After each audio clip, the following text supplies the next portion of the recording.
like to welcome everyone to our meeting of the Committee of the Whole for November the 15th of 2021.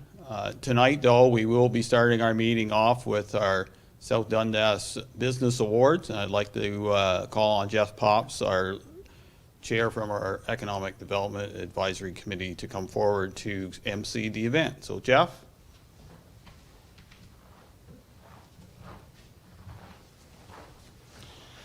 Thank you, Mr. Mayor. Good evening, and thank you all for joining us for the third annual South Dundas Awards of Excellence presentation. My name is Jeff Pops. I'm the chair of the South Dundas Economic Development Advisory Committee. This evening, we're announcing the 2021 Award of Excellence winners. In 8 categories, these deserving businesses and individuals are recognized for their outstanding work this year.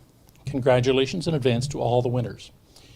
If the winners would hang around after the ceremony, we're going to go across the hall at that time for a group photo opportunity, so please don't leave after you get your award.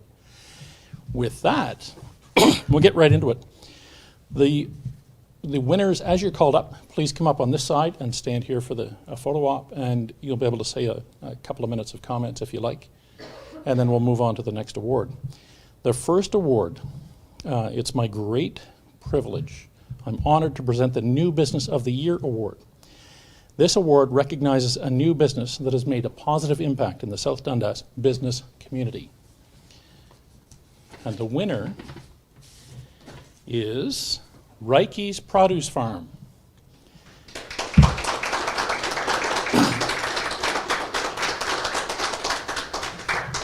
Accepting the award are Brian and Jenny Reike. Congratulations.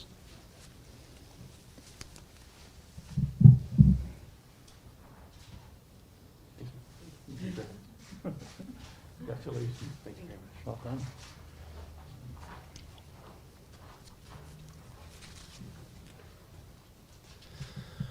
We'd like to thank the municipality of South Dundas for choosing us for this award. We are honored. We'd like to thank the community of South Dundas for supporting our business and coming out to us. It was a privilege to meet many of you and to hear your kind words. It really encouraged us and made this year more enjoyable. We look forward to seeing you at the farm next season and to continue to serve our community. Thank you very much.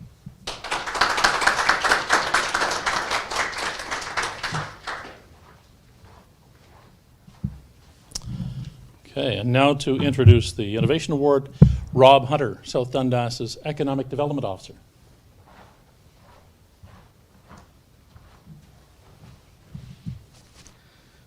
Thank you, Jeff. It's my great pleasure to present the Innovation Award for 2021. The Innovation Award recognizes a successful introduction of an idea, process, or initiative that's made a positive and genuine difference, impact on an organization or on the community. And the winner in this year is Alibord. And accepting the award on behalf of Alibord is Alex Parker. Congratulations.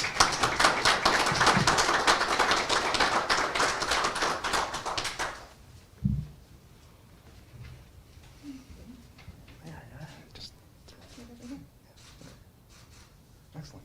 Let's see if you work. Okay. I'd like to thank everyone for having us here tonight. It's an honor to be receiving this award. I wrote down a few things, I didn't memorize it. I want to thank the township and the town for welcoming us back after all these years. I'd like to thank my father, A.J. Parker, for making the phone call that made it possible to bring this business back to Morrisburg. And my grandfather, Arlie Parker, for starting it in a garage in Russell, New York, over 45 years ago. All of their years of experience, trial and error, ups and downs, have allowed us to continue to improve upon the process. And finally, I would like to thank Kirk McMillan and our team at Alibord for all of the hard work that they put in every day. Thank you.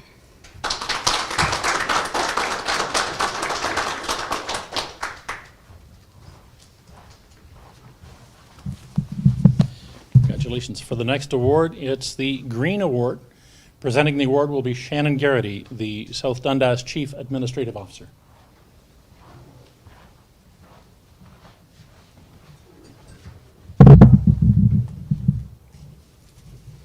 Good evening. I am excited to present the Green Award. The Green Award recognizes an individual, group, or business for their outstanding contributions to the environment within the community. And the winner is Ross Video. Congratulations.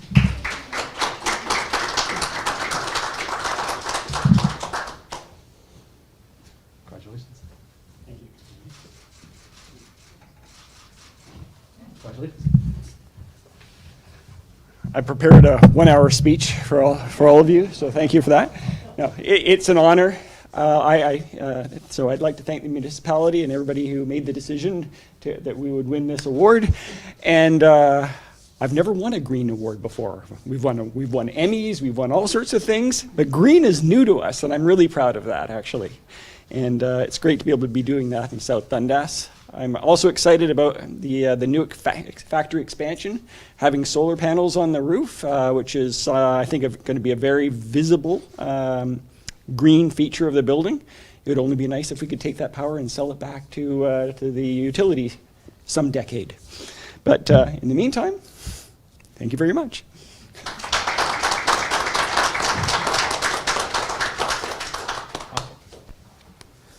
Very good. And now to present the Agricultural Leadership Award, Agricultural Leadership Award is Councillor Archie Mellon.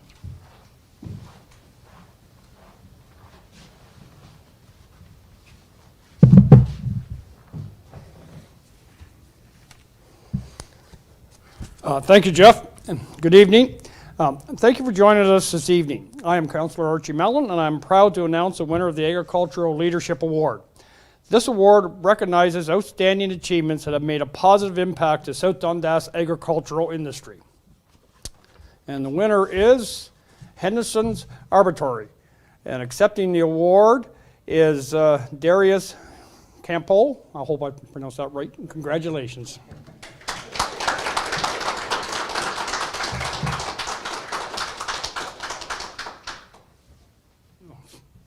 Excuse me. Thank you.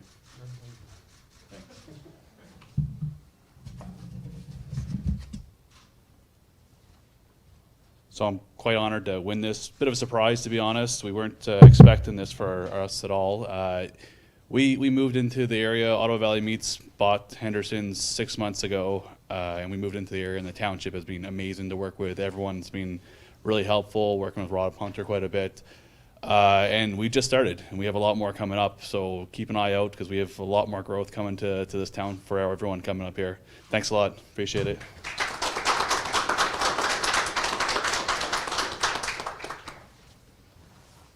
Okay.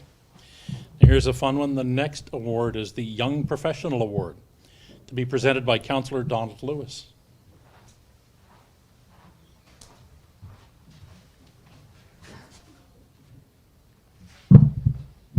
Oh, just about lost it. Thank you, Jeff. Good evening, ladies and gentlemen. As Jeff said, my name is Councillor Donald Lewis, and I will be presenting the Young Professional Award. The Young Professional Award recognizes a person under the age of 40 who has made an outstanding contribution to their organization, show excellence in their chosen field, and has had an impact on South Dundas throughout community involvement. And the winner is Mr. Ryan Gilmer. Congratulations, Ryan.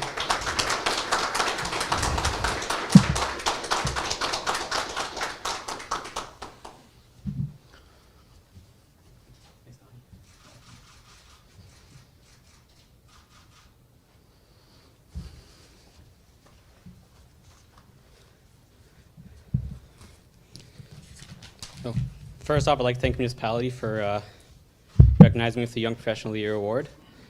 Improving the health and the well-being of the community of South Dundas has always been at the forefront of my mind while pursuing a career in pharmacy. And I'm lucky to have learned from my grandpa Ron, my Aunt Tracy, my dad Doug. And I'm proud of the family business, Gilmore Pharmacy, and the role they have played in the community. It's been a difficult year to begin my professional career during a global pandemic, and 2021 has been an especially challenging year for both my family and the pharmacy. It's been an honor to continue the legacy of the pharmacy, and I truly look forward to supporting the people and the families of South Dundas as they support us through 64 years of business.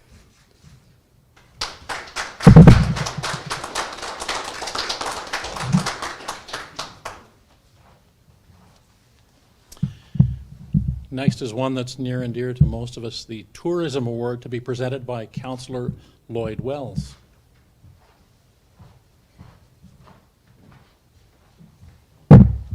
Thank you, Jeff. Good evening, everyone. I have the pleasure of announcing the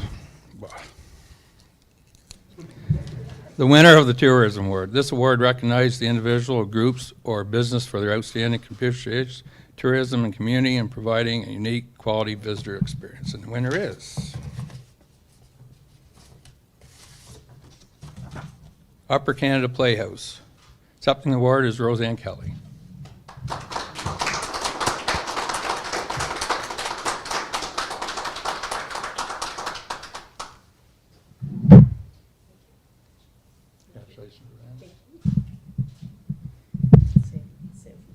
Okay.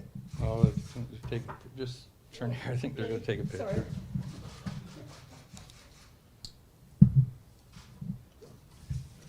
Thank you.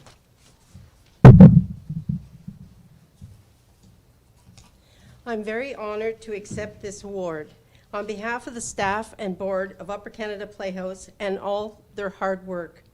Thanks to the municipality of South Dundas and everyone who voted for us. Also, we would like to thank everyone who donated to our campaign to help the Playhouse get on with the show. Thank you so much.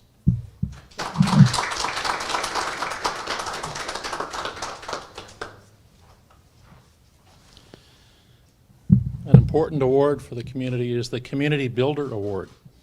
Presenting the award this year is Deputy Mayor Kirsten Gardner.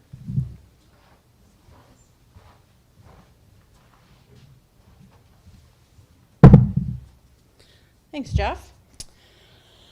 Thrilled to be presenting the Community Builder Award. This award recognizes an individual, group, or business for their outstanding contributions to the community by providing inspiration, leadership, or positive action that has improved the community for everyone. And the winner is Swank Construction Limited. Accepting the award is Ron Swank.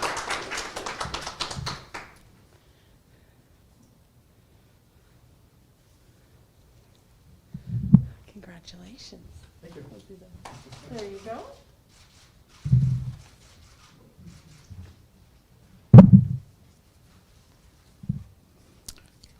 I have some notes also.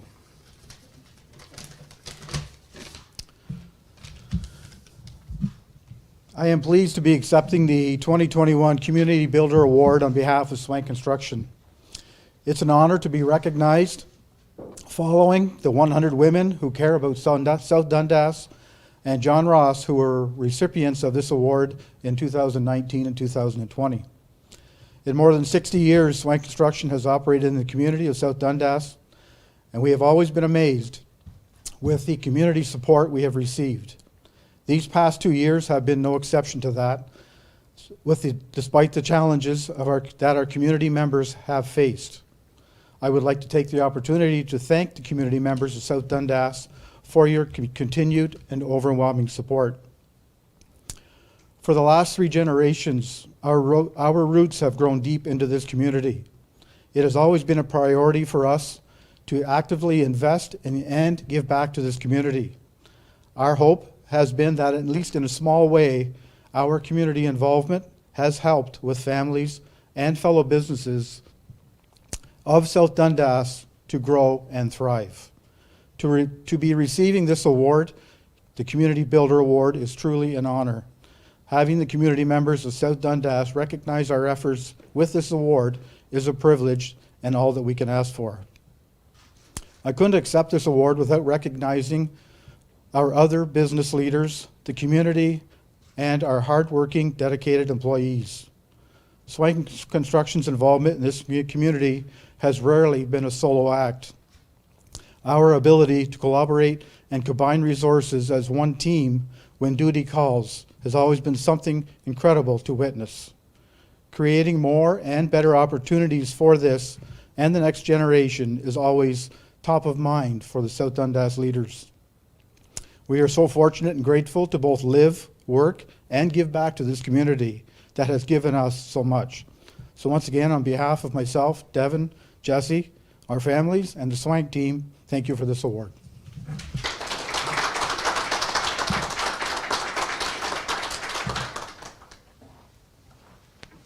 Excellent. And if you've been watching the table, you'll see there's only one award left. It's the Business of the Year Award to be presented by our Mayor, Stephen Byveld.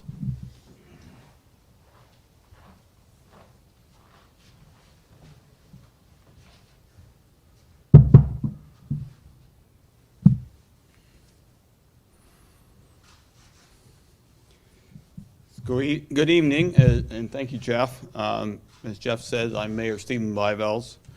I'd like to thank everyone who was tuned in this evening.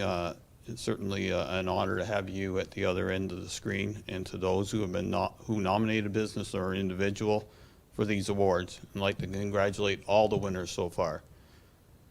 I am pleased to announce the final 2021 South Dundas Awards of Excellence Business of the Year Award.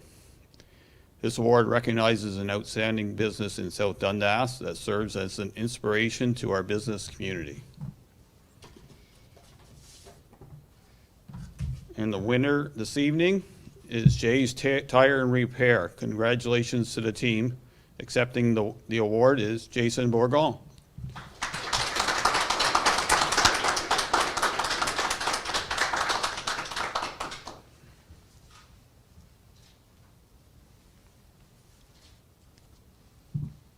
Congratulations, sir. Thank you. Well deserved. Thank you. Well, I've never won an award in my life, so this is the first one. Anyway, I'd just like to thank the municipality of South Dundas, my staff, and everybody that supports us every day. Thank you.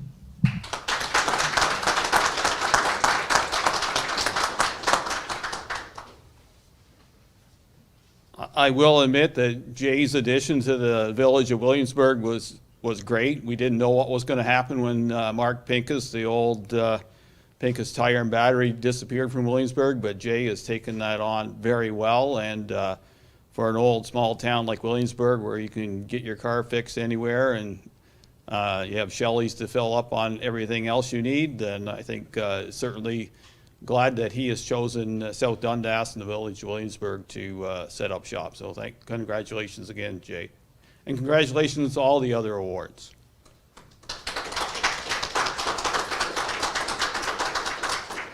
You have a wrap up? Okay. Well, thank everybody, and we'll bring this to a close tonight. And thanks to all of the presenters. And thanks to the municipality for convening these awards. Rob Hunter is central in this.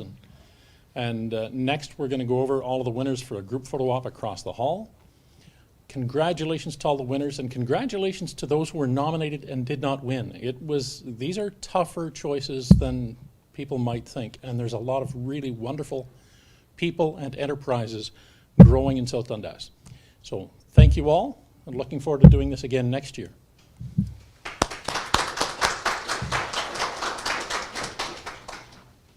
So with that, we'll bring this part of the meeting to a close, and we'll have a break for 10-15 minutes while we do the pictures and reassemble for a council meeting later. So thank you, and join us later, please.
Okay, and welcome back to our Committee of the Whole meeting today.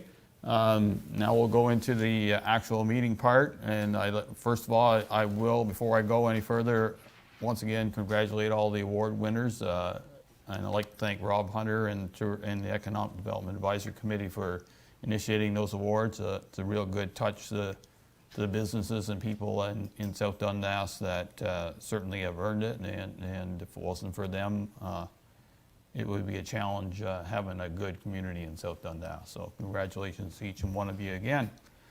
Confirmation of agenda. There's no further additions than what we have, Madam Clerk. Any disclosure of pecuniary interest, general nature thereof this evening from council? Adoption of minutes, nothing tonight. Economic development awards have been done, so on to delegations. The first one we'll have, they won't be in the same order as the agenda due to people not quite ready or here yet. So we'll do C, Parkland. So I'd like to welcome Scott Robinson and the Morrisburg Lions, and of course Mr. Doug Grinke from the Morrisburg Lions. So welcome, gentlemen, and present your proposal to council, and we'll go from there. Thank you very much. The proposed walking trails, it's for the parkland east of Morrisburg, between just the other side of the McIntosh Inn on the north side, down to the Church Road, and on the south side further along, and then down to the projection of the Church Road right out into the water. So it's stage 1 and stage 2. I think we've all driven by that and seen what a mess it is with trees falling down, garbage put there from time to time. And so the Lions Club have been discussing this, and our president is here as well as Keith Robinson. And our organization met there and thought that this would be a good project for the Lions Club to take on, because it would take a lot of manpower and to be able to clean up that property, and you can't do it overnight, of course.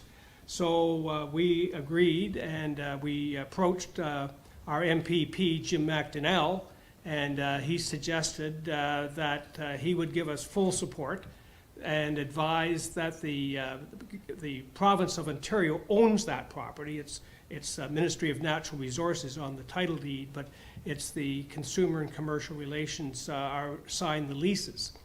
But one thing he did mention was the fact that you need somebody to sponsor you who can provide insurance, because the province would not look at the Lions Club as providing good and possible insurance. So for that reason, we're approaching the municipality to see whether you would sponsor a lease between yourself and the Government of Ontario to operate the parklands on stage 1 north side, stage 2 south side.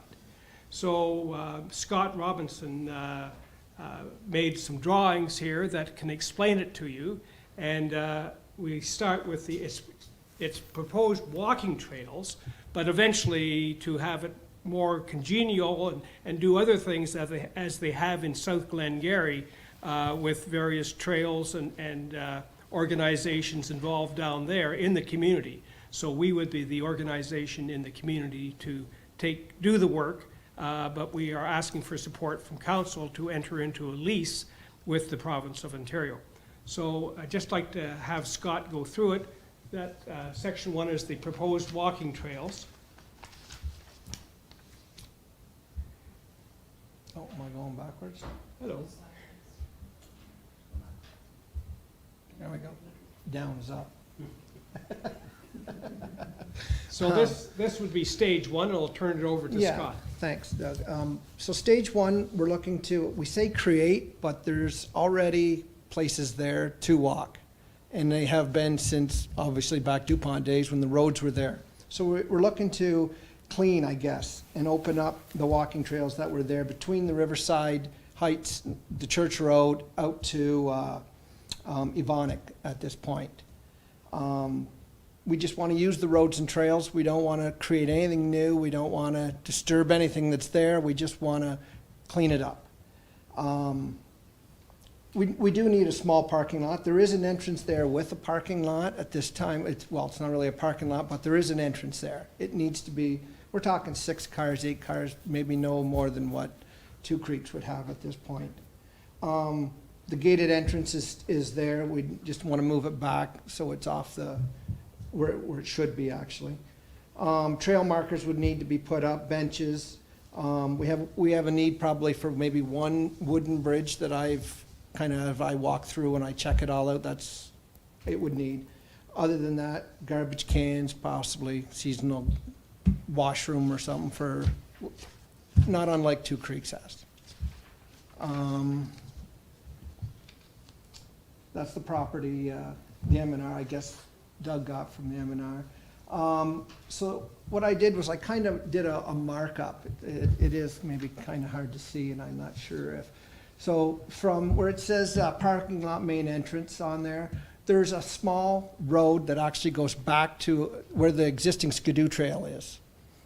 Now, there, again, it's all grown over to the point where you can walk a small path, but it's completely grown over now.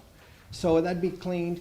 After that, I'd like to cross directly across the snowmobile trail. The second road, which is in there, which was the original DuPont road, it just needs to be cleaned out.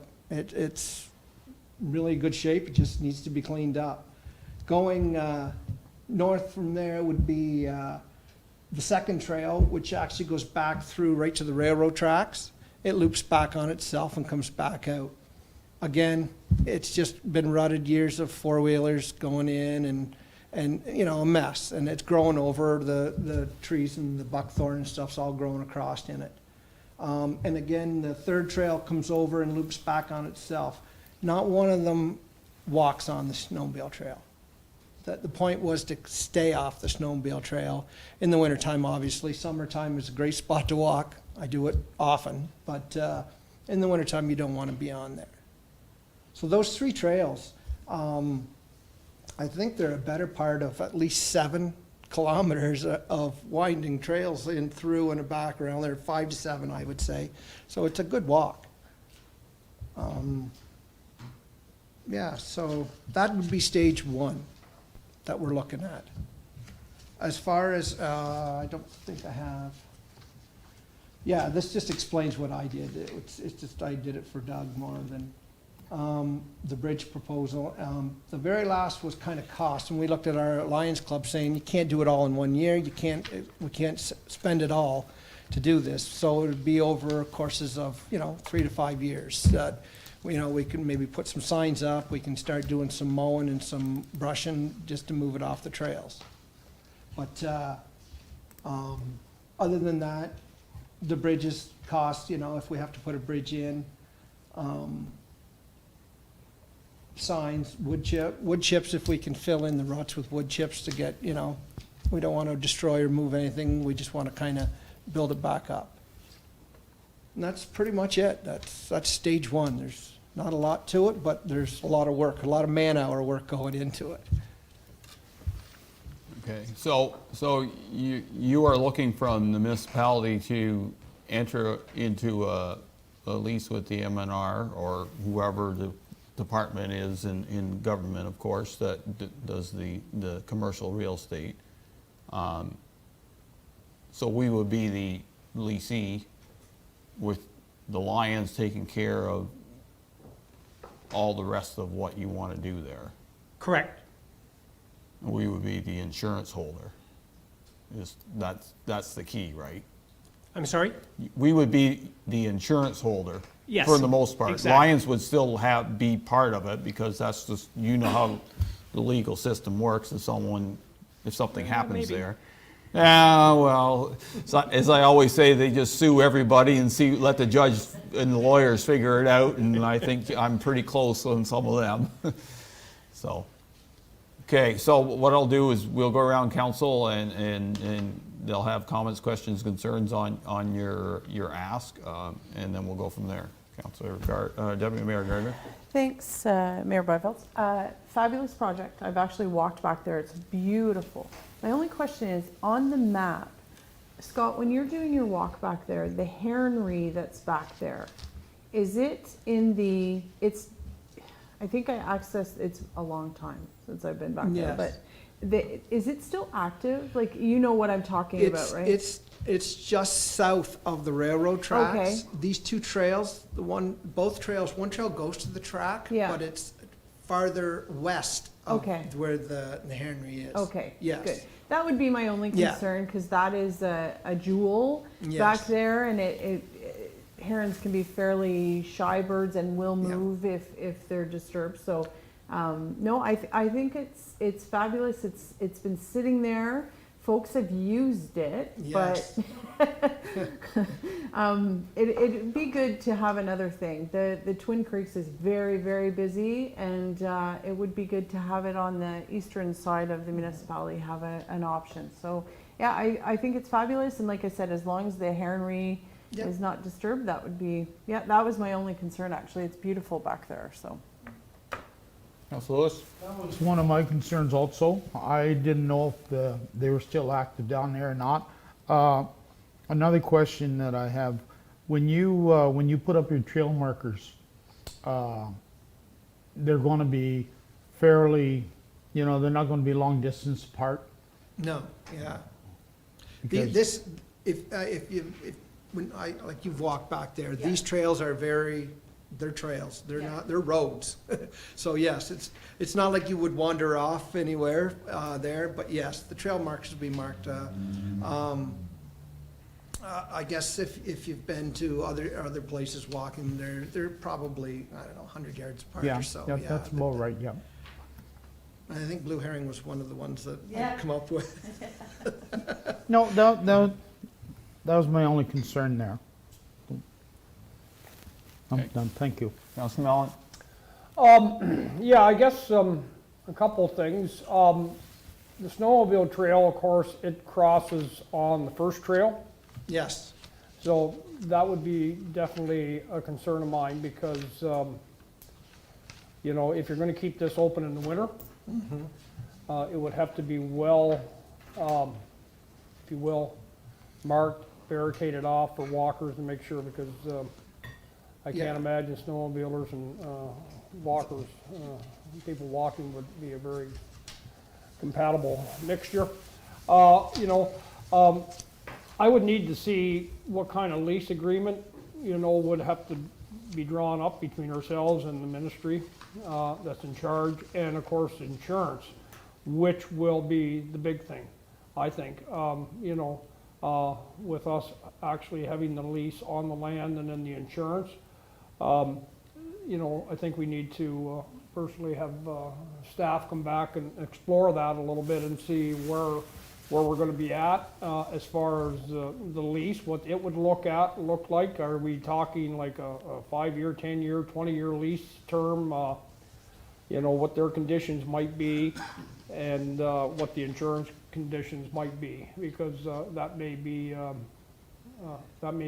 stumbling block that we'd have to look at. But I mean, other than that, sure. I mean, I can go for this. It's great to have that type of walking trail that people can use. It'd just be those sort of 3 issues that would need to be, I think, in my mind, ironed out before we could probably go a lot farther. Mayor Byville, my concerns. Okay. Well, the point would have to be that we would have to contact them and see what their conditions are, but I mean, it's not very prudent for a Morrisburg Lions Club, Morrisburg District Lions Club to approach them. That's why we want the municipality to do that, and perhaps our Mr. Hunter, as a head of tourism and economic development, what might be an appropriate person to have start the letter writing. But I mean, I think the letter writing has to come from the municipality as opposed from the Lions Club. Okay.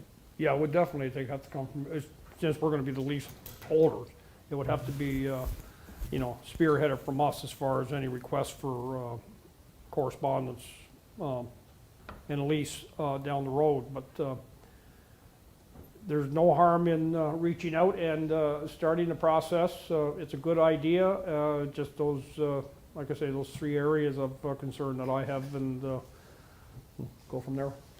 Okay, Councilor Wells? Thank you, Mayor Byville.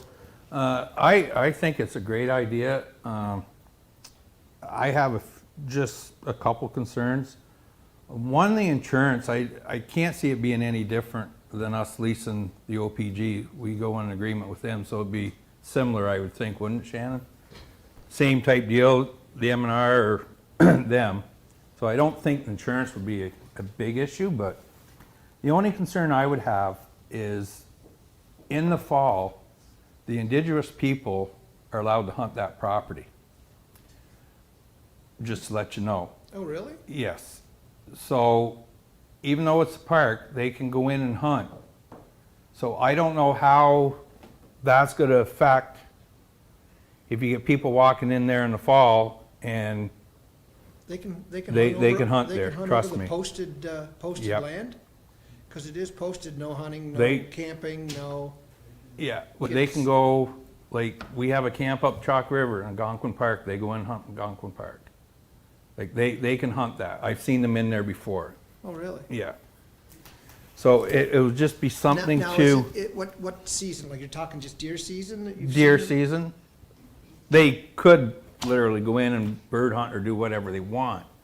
But do they do it all the time? No, but it's just something to maybe look into before you go ahead and put all this work in there. And then you have 3 months of the year because they can hunt in our season. I know we walk Limerick a lot, and Limerick shuts down for gun season every year. And it's something that it could be just as easy as doing that too. Yeah. The trails are shut down for hunting season. To answer to Councillor Mellons about the Skidoo Trail, down on in the Sugar Bush, there's the same thing where they have the ski trail that actually goes across the thing, and it's well marked. If anything's well marked and you know your stop, like it was, you hear Skidoo coming, well, you know you're stopped. But other than that, guys, I think it's a great thing. But like I said, the only concern was about the indigenous. Me too. Because no one else can go in there and hunt it. So other than that, Mayor Byville, that's about it for me. Okay. I agree with council. It's a good, it's a great idea. I think, walking trails anywhere in South Dundas is always a great addition. I think we're going to turn it over to staff to figure out some of the logistics of how we would lease it, the implications on insurance, and some of the other issues that council have brought forward tonight. If there's anything legal that you have, Mr. Grinke, that could work with our CEO Shannon on if there's Well, I think if I guess agree, because in the end, if we lease it, we're going to land up making an agreement with the Morrisburg Alliance, right? That we'll land up doing that. That's just the way we're going to have to work, because we have to, especially since you're going to be the ones responsible, and it'll dictate what South Dundas's role is with the trail system and the Morrisburg District Alliance role of that system. It just sets up the parameters so everybody knows who does what and whose responsibility for what. It's a little bit of work, but I think in the end it's good for us, it's good for you, and in the end everybody knows who does what and who covers what. Yeah, I think if the municipality through Mr. Hunter could approach our MPP, he certainly would take a letter to the minister and start that initial contact, because we want the contact between municipality and the ministry. So if that could be done, then we can sort of see what they're looking for in terms of, I mean, this isn't the first time that they have leased Government of Ontario land, so they'll have a set policy, and we'll have to look at it, and if we can't follow it, then that's the end of the story. But if we can, then away we go. Well, I don't disagree with you. It may be a simple thing, but we all know how government works sometimes. Sometimes they complicate things that don't need to be really complicated. So, true. And there's some history there. I mean, I do remember the time when, we all remember when DuPont owned it, and the great factory was coming, and then it's the great industrial land. And then, as Mayor Van Allen at the time said, it was a great robbery when the Nation Conservancy literally got it instead of somebody else. And then they transferred it over to M&R, and they probably do have a covenant on there that says, thou shalt be a park forever. Fair enough. This is full parkland, and I don't have a problem with that. But sometimes easy things seem a lot more complicated than you ever think, so. And I know Deputy Mayor Gardner, I'm in the county council mode yet, sorry. Deputy Mayor Gardner has a lot more experience with park system than any of us. Well, I so. was just wondering, have the Lions engaged the superintendent at Voyageur Provincial Park? Because back in the day, that person that was the superintendent at Voyageur was actually in charge of the DuPont Provincial Park. Yeah, that we know is a tie. Those Voyageur, which I'm is just up in wondering East Hawkesbury, I think. Yeah. So who is that? So used to be Daryl White, like forever ago. I don't know who it is now. I'm sure Daryl's retired. So it was the superintendent of Voyageur Provincial Park in Hawkesbury. The reason being, if we run into some roadblocks, the provincial park system, aside from St. Lawrence Parks Commission, like the real provincial park system, does have friends of groups that they allow in their provincial park system to do things. So there is if we happen to run into a roadblock, there is a different way to approach it where you would become friends of DuPont Provincial Park. And then that way, the province may have to take some ownership of the insurance. So it might be a way to kind of navigate those waters. They do Friends of Algonquin Park, Friends of Bon Echo Park. There's friends groups in every single provincial park. So I'm kind of surprised that nobody mentioned to have that conversation. Maybe, I don't know. Well, I think between Deputy Mayor Gardner's experience and working with our staff and working with you, we'll come up with a plan that makes some logical sense for this park specifically. But, it may mirror what others are doing, and that way maybe South Dundas doesn't have to be involved. I'm not trying to get out, but maybe there's easier ways of doing things. Like the Friends of the Bird Sanctuary, I don't think they're associated with any municipality, correct? No. So they just work with the Park St. Lawrence, which is a separate entity, as we all know, because M&R runs the Ontario Park System. And Well, I think if we can do a letter to the municipality or to the government of Ontario through the minister, Walkable or something like that, that would start. And I know our MPP said that he would assist in that. So okay. I think if we go at that level, you can sort of get some action done. Okay, well, we're going to have to coordinate with staff and figure out what we need. Any comments, Shannon? No, I think the first thing we can look at doing is setting a meeting up with our MPP and M&R and kind of going through that first. Pitch the idea of what the Lions Club wants to do and then see what the parameters will be. And if they're open to it, then we'll work with them on bringing a lease or what the requirements will be back to council for further discussion. Yeah, I'm glad you're coming now. It'll take some time. We all know how government wheels turn. They work slow enough here. They're even worse in Ontario, and they have an election coming, we all know. So we'll work with MPP McNell and come up with something. Hopefully it'll all work out. As I said, it's a good plan. We just have to get through the logistics of it. Yep. Good. Anything else? No, thank you very much. Thank you. Thanks a lot, gentlemen, for coming to South Dundas.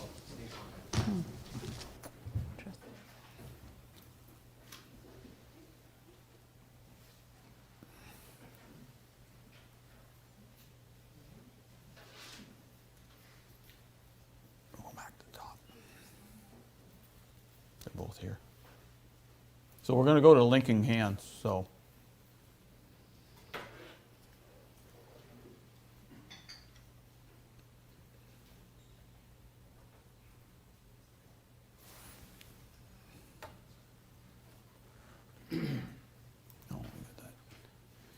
rotate the view.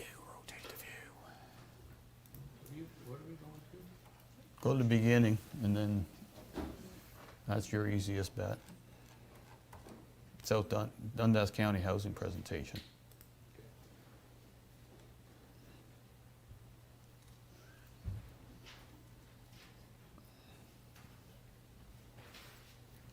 Okay, so we're going back to the top. We have a presentation from Linking Hands, Christina McDermott and Kathy Aspey. Welcome to South Dundas. Thank you. And before you start, Deputy Mayor Gardner and myself we're at County Council today. Have you heard that County Council has approved an affordable housing strategy?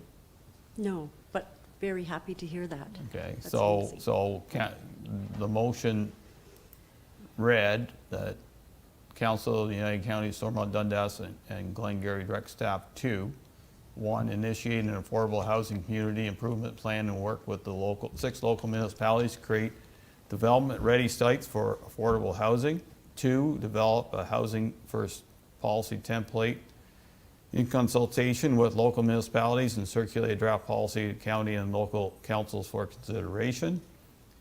Work with the City of Cornwall, SDG, local municipalities, local housing providers, and the Municipal Property Assessment Corporation to improve the availability of data on housing in SDG as recommended by the Dundas County Housing Initiative Committee, and that council recommends to the incoming council in 2022 consider the establishment of an affordable housing committee. And that passed. So That you is did your work the wonderful. last time. You got, county council is taking it on. And to be honest, working with the City of Cornwall, we have that tool. Not to say that this council doesn't need to listen to your presentation, because I think there was a lot of good points in it when we listened to it at counties. And I think it's reaped some rewards already, so that's good. So welcome to South Dundas.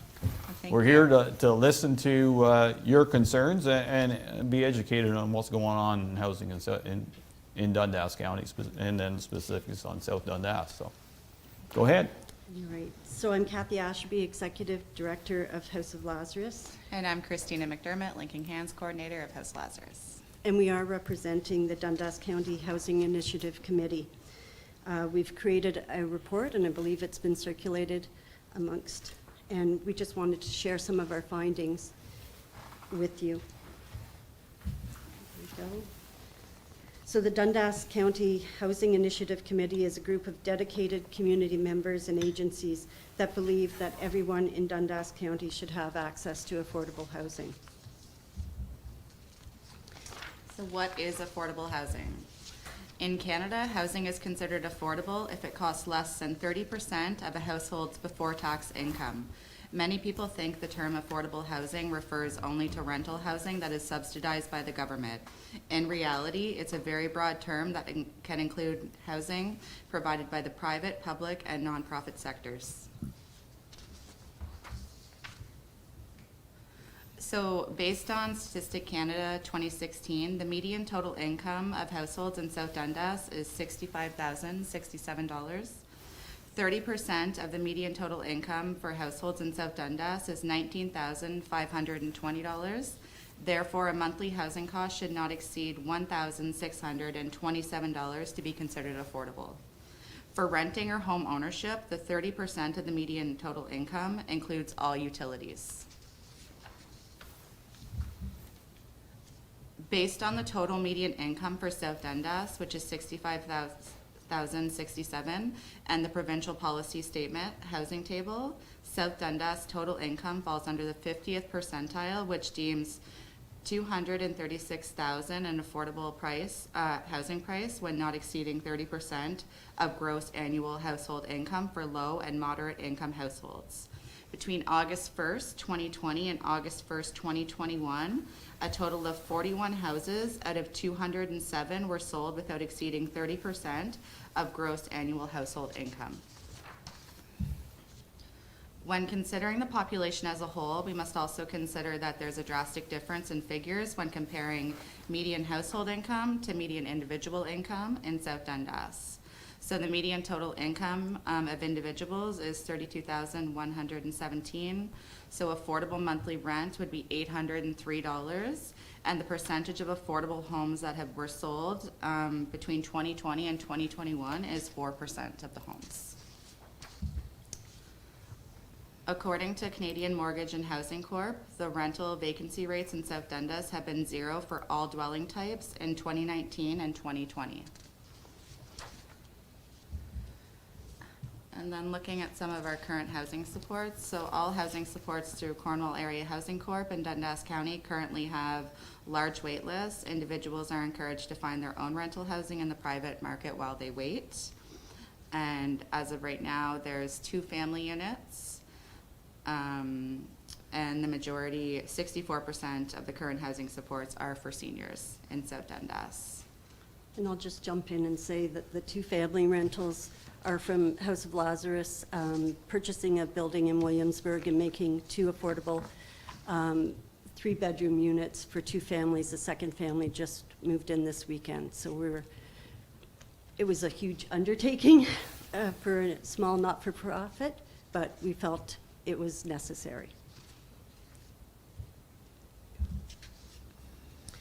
So housing programs that are available through Cornwall Social Housing, and there definitely are some, and they're listed here. But the reality is that the person this quote is taken from lives in a shed in South Dundas. Due to mental illness, it isn't safe for her to live in her family's home. So she lives in a shed on their property. The shed is full of mold and lacks adequate source of heat. She's trying to find a safe place to live within the current housing system. She's doing all of the right things. She's filling in the forms, answering the questions, and although she meets the criteria, there's simply nowhere to go.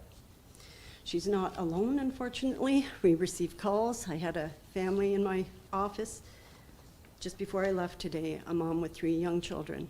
No place to go. So what is the reality of those housing programs? Well, the Canada-Ontario Housing Benefit, we only are sure that it's around until March 2028. And if you're applying for that, you're taking yourself off the list for social housing. So it's a gamble. Out of 65 applicants that applied for the Canada-Ontario Housing Benefit in our area, only 5 came from Dundas County. The Ontario Renovates program is a great program. It's launched once a year, and within the first week, the money is spent. So in 2021, over 100 applicants were received, 45 were approved, and only 3 were from Dundas County. So as a committee, we listened to a lot of agencies who serve Dundas County, and this is what we found out. The vulnerable populations for housing are single adults, single-parent households, individuals dealing with mental health and addictions, individuals with disabilities, women and children leaving abusive situations, homeless veterans, individuals experience homelessness, and seniors. And the emergent themes were that clients are living in unsafe living conditions. They're living in emergency situations. They're often in emergency situations. There's a lack of affordable housing. The housing crisis has a huge impact on clients' mental health. Support pets are not always welcome in available units, if there are available units. And clients are being forced to move away from their supports in order to have a roof over their head. We heard from the Canadian Mental Health Association that 3 of their clients that lived in Mooresburg, 2 of those 3 had to be relocated near Gananoque in order to find affordable, something that they could afford.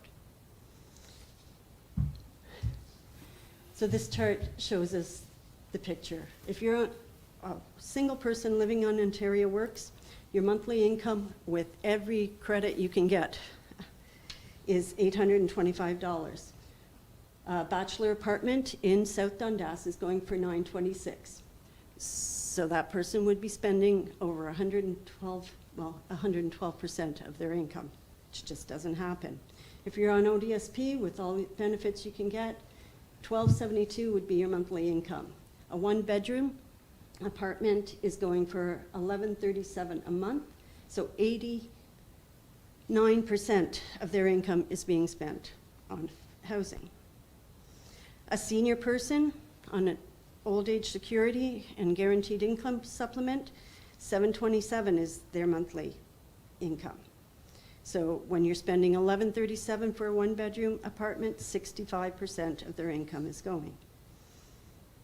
1-person household making minimum wage, $1960 is what they would bring in a month, and so they're spending 58% of their income on housing. So as you can see, none of those scenarios are affordable. With families, it's not much better. a little better, but not much better. So a family of 4 on Ontario Works, again, with child tax benefit and any other benefits included, their monthly income is $26.23. A 3-bedroom in this South Dundas costs $15.75. So they're spending 60% of their income on housing. Family of 4 with a minimum wage earner brings in $36.33 a month. Spending $15.75 on a 3-bedroom, 43% of their income is going to housing. And a single person household on Ontario Works, they're spending 54% of their income on housing. So homelessness, you might not think it exists, but it definitely does. In rural Dundas County, it exists and it is mainly hidden. So people couch surfing. What we're finding more and more, people living in camping trailers year round. And it's frightening, the heating situations, how they're trying to heat those camping trailers year round. People are living in full-time in substandard motel rooms. People are staying in abusive situations because at least they have a roof over their heads. And people are living in their vehicles. Came across that one a couple of weeks ago. October 27th, just a few weeks ago in Dundas County, 10 individuals were surveyed with the homelessness enumeration. So our findings, so very low percentage of homes are being sold in Dundas County that are deemed affordable. And those that are, the 17% that have been sold that are deemed affordable, they need a lot of major repairs. They're poor living conditions. There's a desperate need for affordable transitional and emergency housing. The most vulnerable in our community have nowhere to live a safe, healthy life. All current housing stock in Dundas County has a significant wait list. There are barriers to affordable housing, and they include just the lack of, if people have large families, if they have poor credit, and really there's just nothing local. Current housing supports in this area are mostly for seniors, which is great, but our single people and our families don't have a lot. Many individuals in Dundas County are in dire need of housing, have limited time without ending up homeless. And individuals are leaving our community and their supports to have a roof over their head.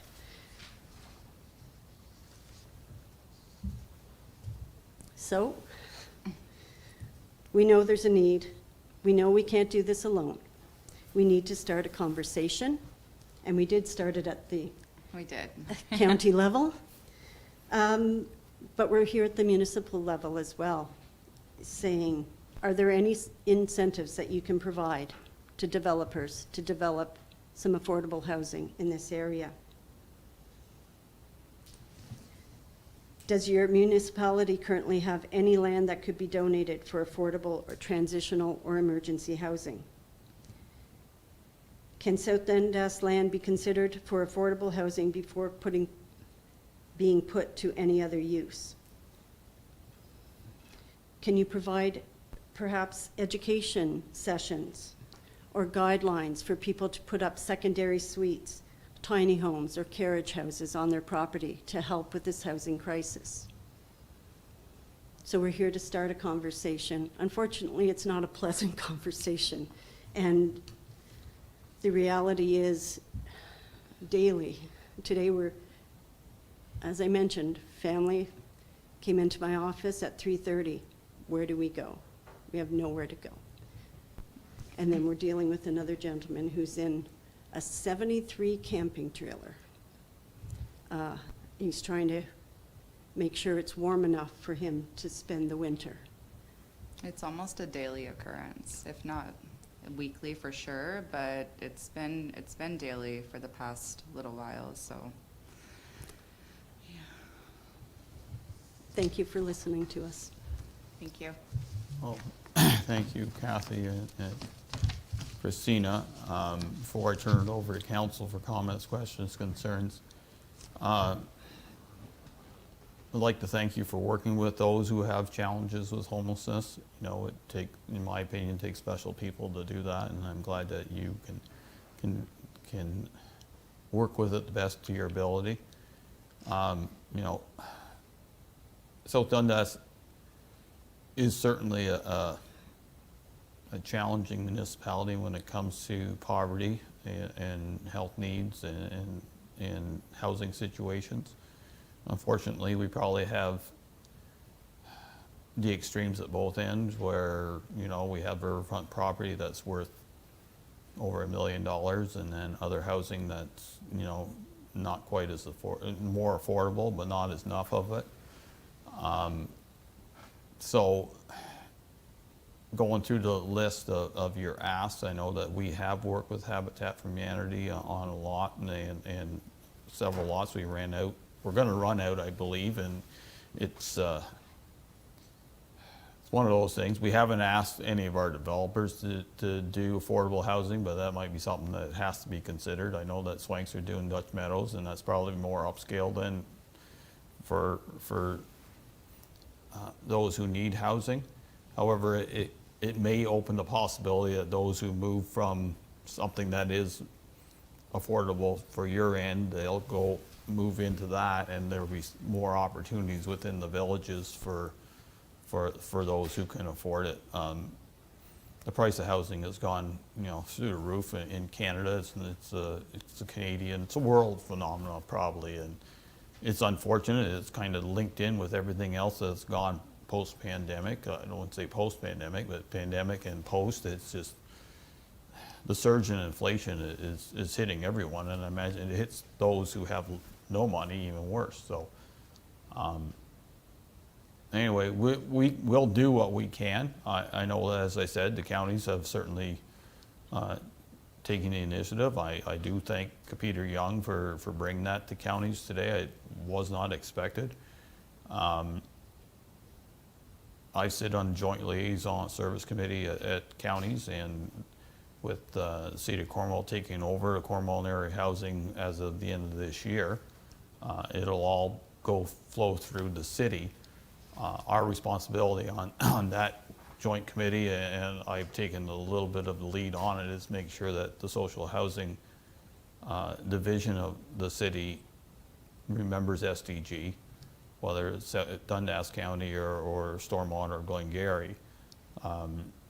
There was no disrespect to them that they proposed, there was some government funding that just came along and to build more social housing, and they decided, well, the city had land, so we'll put it on Pitt Street. And I'm thinking, well, there's more land in Pitt Street. Did you consider anything else? No, this was available and we need to do it right away. I said, well, you need to consider more. Like, there is land at Morris Glen that could be something. There's other areas that things could happen. Even in Williamsburg, like Williamsburg nonprofit owns some land between it and Tolley Place. So there's possibilities, but we need to make sure that those who have the taps of the envelopes of the government know those possibilities exist. And we as politicians at the county level have to remind the city folk, and they're good to work with. I have no problem with the city. It's just, you know, they work within the city bubble, and for them to go outside is not quite, the thinking is not as fast there. So it's there, but not quite as quick. So we'll certainly continue to work on that. And I know the government of Canada is professed into a housing strategy, and it all has to work through the province. We'll see where that goes. That's for sure, because politicians at that end speak lots during election, but sometimes getting to the grassroots is something they need to do. I know that our local MP has certainly worked with finding homes for refugees. He'll certainly promote that from his end. It's a matter of working with our MPP and making sure it all flows down to where it needs to flow down to. Enough from me. Councillor Wells, comments, questions, concerns? Thank you, Mayor. Yeah, it's a very eye-opener report here, and it's, I'm not kidding anyone. Like, this stuff here is not just in our municipality. It's all over Ontario.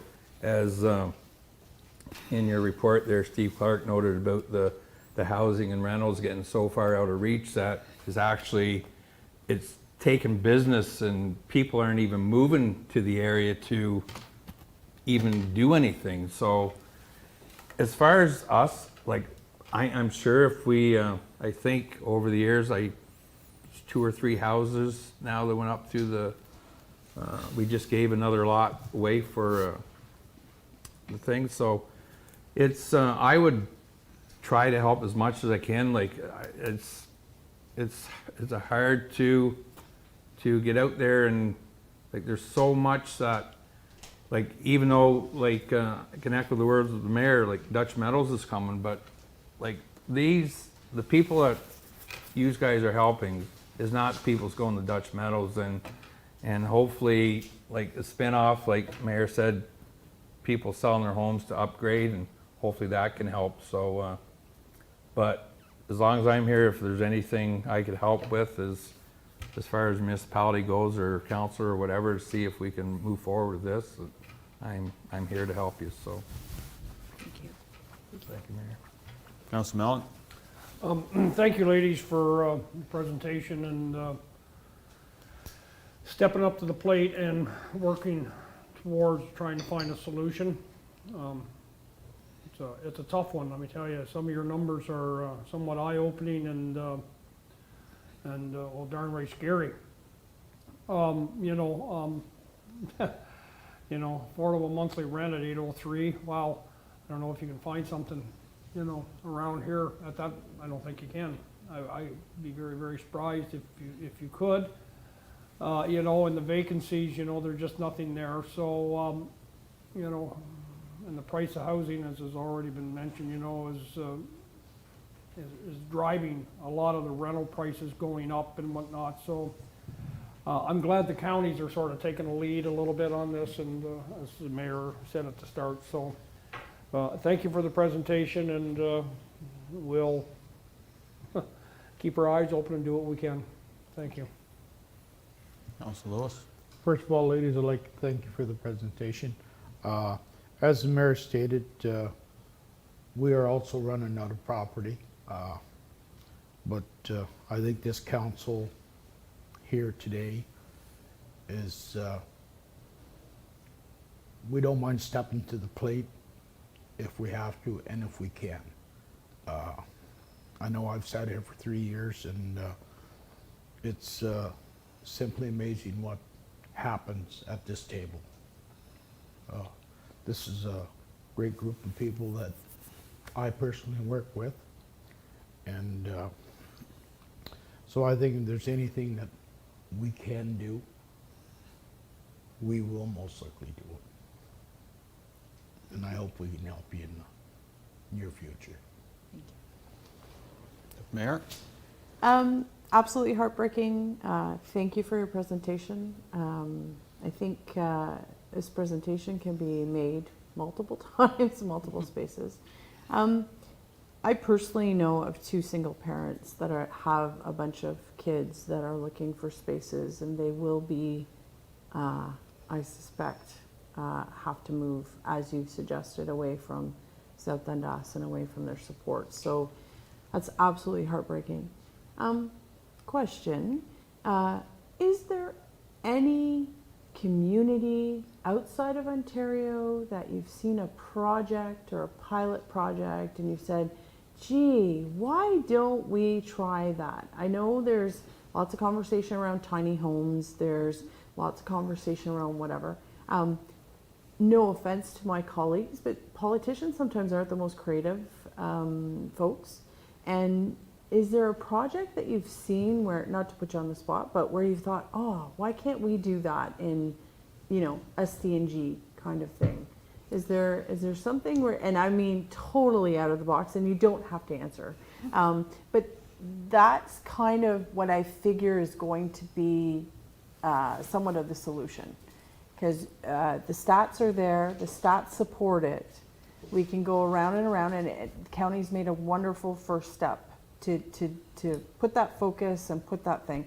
But I suggest that committee is going to also want to think out of the box to kind of solve this, because we can't we can't control the landlords, we can't control the housing market. There's a lot of things we can't control, but it just, and again, I don't mean to put you on the spot, so you don't have to answer now, but I know in my social media feed, you often see these places and they've come up and you're sitting there going, come on, why don't we do that? So any comment on that? Well, we've just started with our Places for People project in Williamsburg. The nice thing about that project is that the family tenants that we have in there, we're also providing mentorship, helping them to reach their goals, and also putting 5% of the rent that they're paying into a trust fund for them for emergencies, so that really this is a stepping stone for them onto bigger and better things, which is great. So we'd love to see that expand. It really comes back to affordability for us to be buying properties that we can then turn into family units and continue. Part of the committee right now is doing a lot of research on the tiny homes. We like that a tiny home community, especially for people that are dealing with mental health issues.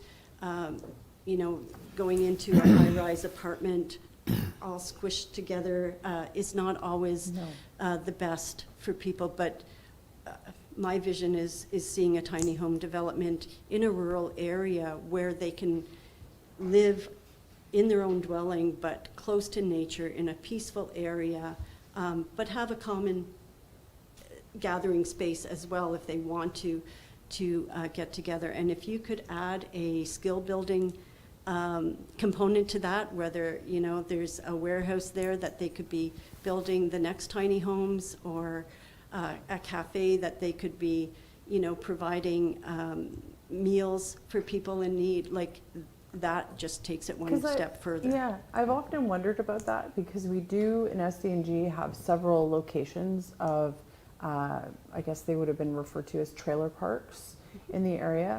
And some of them were created to address like the 1980s, where the home ownership was out of reach, that type of thing. And I've often questioned why, because we do have some nice ones, why there isn't that push to kind of invest, because you can get a fairly big bang for your buck with multiple homes in a community like setting. And I've often wondered why, because the tiny homes, I mean, they're beautiful when when the social media guys do their tiny home thing. But, I've often wondered why that would not be more of why we wouldn't push more.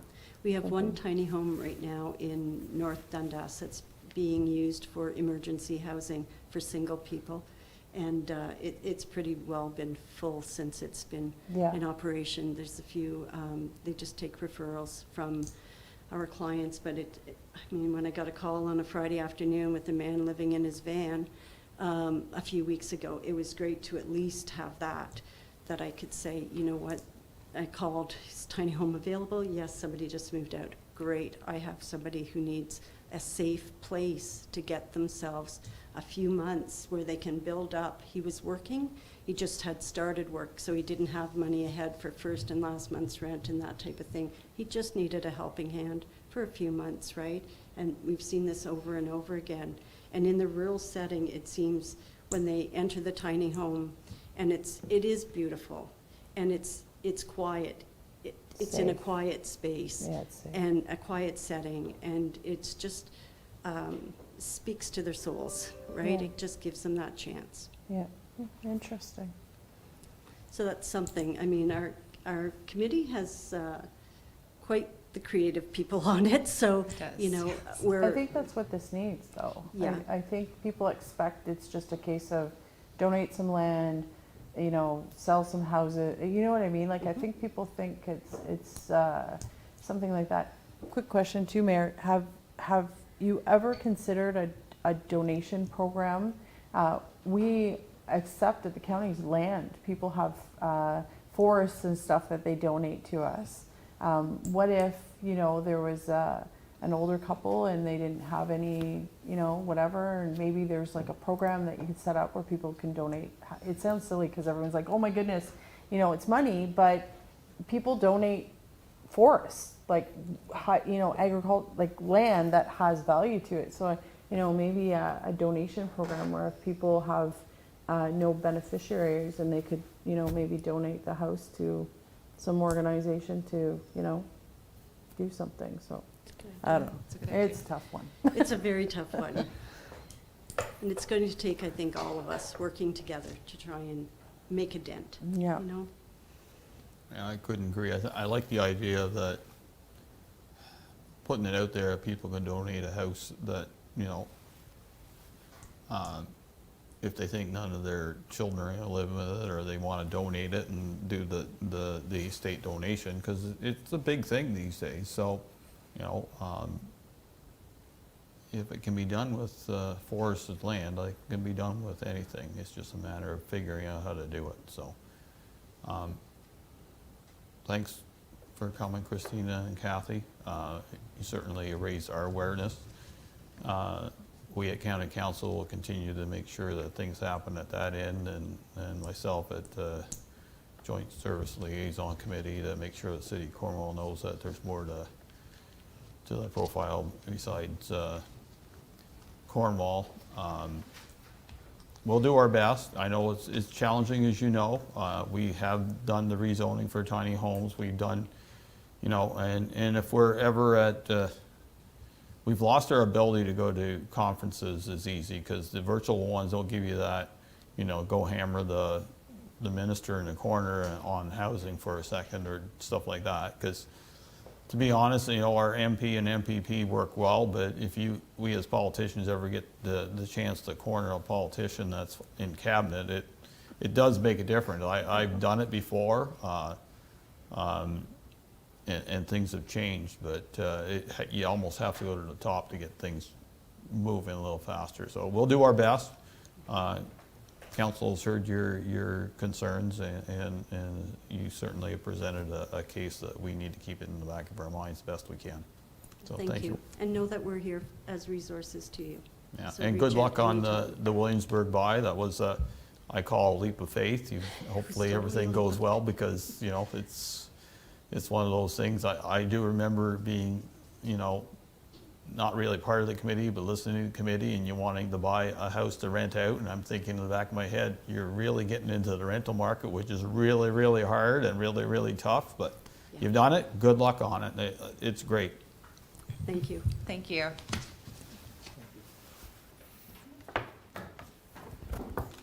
So moving on, we'll go to SDG County's Historic Tour Project. Todd Leon, welcome. Go ahead. Welcome to county, to South Dundas. We seen you this morning at counties. As you can tell, I'm kind of mixed up in where I am right now. So.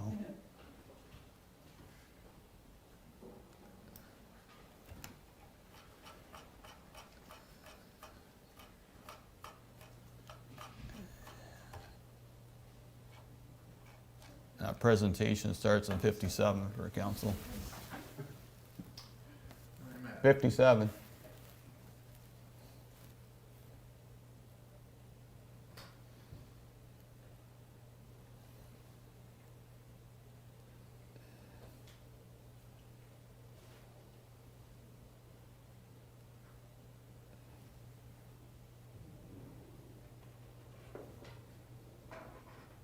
Oh, beautiful.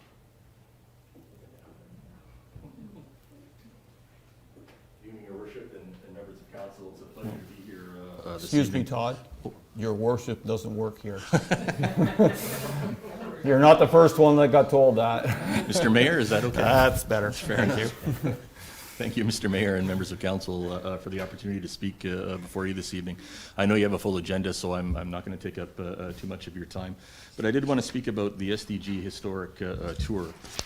And what we're looking to do, Mr. Mayor, is create a tour that encapsulates and takes into account all of SDG. And essentially the concept is to create an SDG-based historic tour with 3 plaques in each of the 6 local municipalities in the region. These plaques will be installed in clusters in areas where there's high visibility and foot traffic, And really, the tour is going to complement other plaques and hubs located in the region, including those already in place in local municipalities, as well as the Lost Villages Museum in South Stormont, as well as the commercial and waterfront districts in the city of Cornwall. And really what the tour will do as well is serve as a vehicle for expanding the Where Ontario Began brand throughout the counties. This project is essentially begun already. At its meeting of October 18th, County's Council was briefed on this project and provided tacit support to proceed. And really we're at the next step now where we're doing presentations at the local level to advise local municipalities of what the project is all about. Really what we want to do, and I'm going to get into it in a later slide, is this is the first salvo in letting the public know what the tour is all about. And really what we're looking to do is create partnerships. So research, preparation, and production of the plaques is going to take place over the fall, winter, and spring of 2021 and 2022. And our goal is to have the plaques completed by the end of next year. The county has identified $50,000 for this project. It's fair to estimate that a plaque costs approximately $2,500. And that includes the artist's fee for completing the artwork, as well as the production, manufacture, and installation of the plaques as well. And the county has identified funds to be able to pay for this project. So I'm not here to ask for any money, but what am I here to ask for? And that's, as I said, is I want to talk about the partnerships.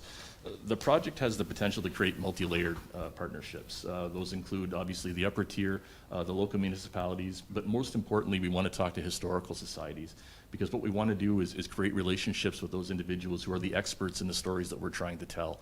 We'll do a very good job of getting the plaques created and installed, but the help that we need at the local level is for the municipality to connect us with local historical societies, local experts, and perhaps members of staff who know about these stories of local history and can help point us in the right direction where we can get good solid information, photographs, and other material that will help us create these plaques.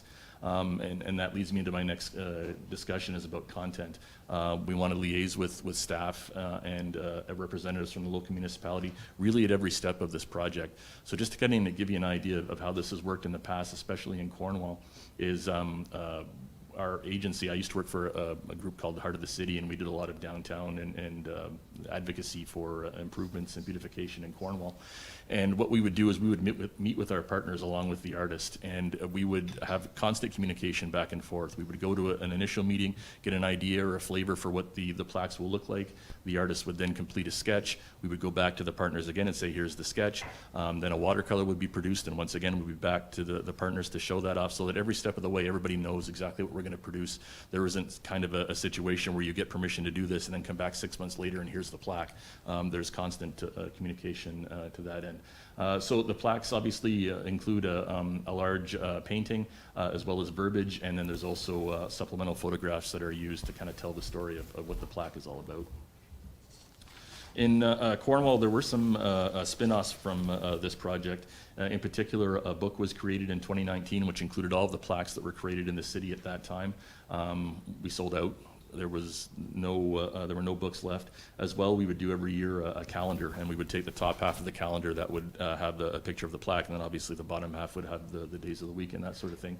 And we used to, around this time of year, every year, produce the calendars, and once again, they sold out as well. When I was helming this project for Heart of the City in Cornwall, I went to a conference where it was explained that the biggest untapped market in the province is history, and people are really having a hard time monetizing that and finding ways to tell the story. And while the revenue that we generated by way of these books and these calendars was modest, it did allow us to create some money that would then be reinvested in the project and find different levers to kind of market the project to the city. And what we're trying to do is really expand on that tour that was created in Cornwall and create a regional tour in SDG where you can go to different places and different locales, learn about the history of that particular region, and then if you want to continue on your jaunt through local history, you can continue to join or to visit other local municipalities or perhaps go into the city of Cornwall. What we're trying to do with these plaques is really install them in clusters in areas where there's already high foot traffic or high visibility. And we can talk about location if you wish. The key pillar to success, I would suggest to you with respect to this program, is not only the content of the plaques, but where they're going to be put. And some key points to remember when choosing locations for these plaques, as I said, is traffic. We want to make sure that the plaques are located in clusters where people are already known to gather in groups. We want to avoid saturation as well, and I had a nice conversation with Deputy Mayor Gardner when we presented this to County Council, and she was pointing out the fact that there are a lot of plaques already being installed along the waterfront in this region, so we don't want to compete with plaques that are already there. We want to find other locations, perhaps in South Dundas, where there aren't these types of things to be able to tell these kind of stories. And then obviously cost is a factor in location as well. It's cheaper to produce these plaques and affix them to structures that are already there. I'm thinking of buildings that are already there, or we were looking in Chesterville, there's a beautiful wall along the riverfront there where plaques could be installed. They can be installed on their own. We've gone into situations in Cornwall where we've had to excavate and put a concrete pad down. We've also used sonotubes as well. The plaque that's in place at the county building is actually affixed to sonotubes in the ground.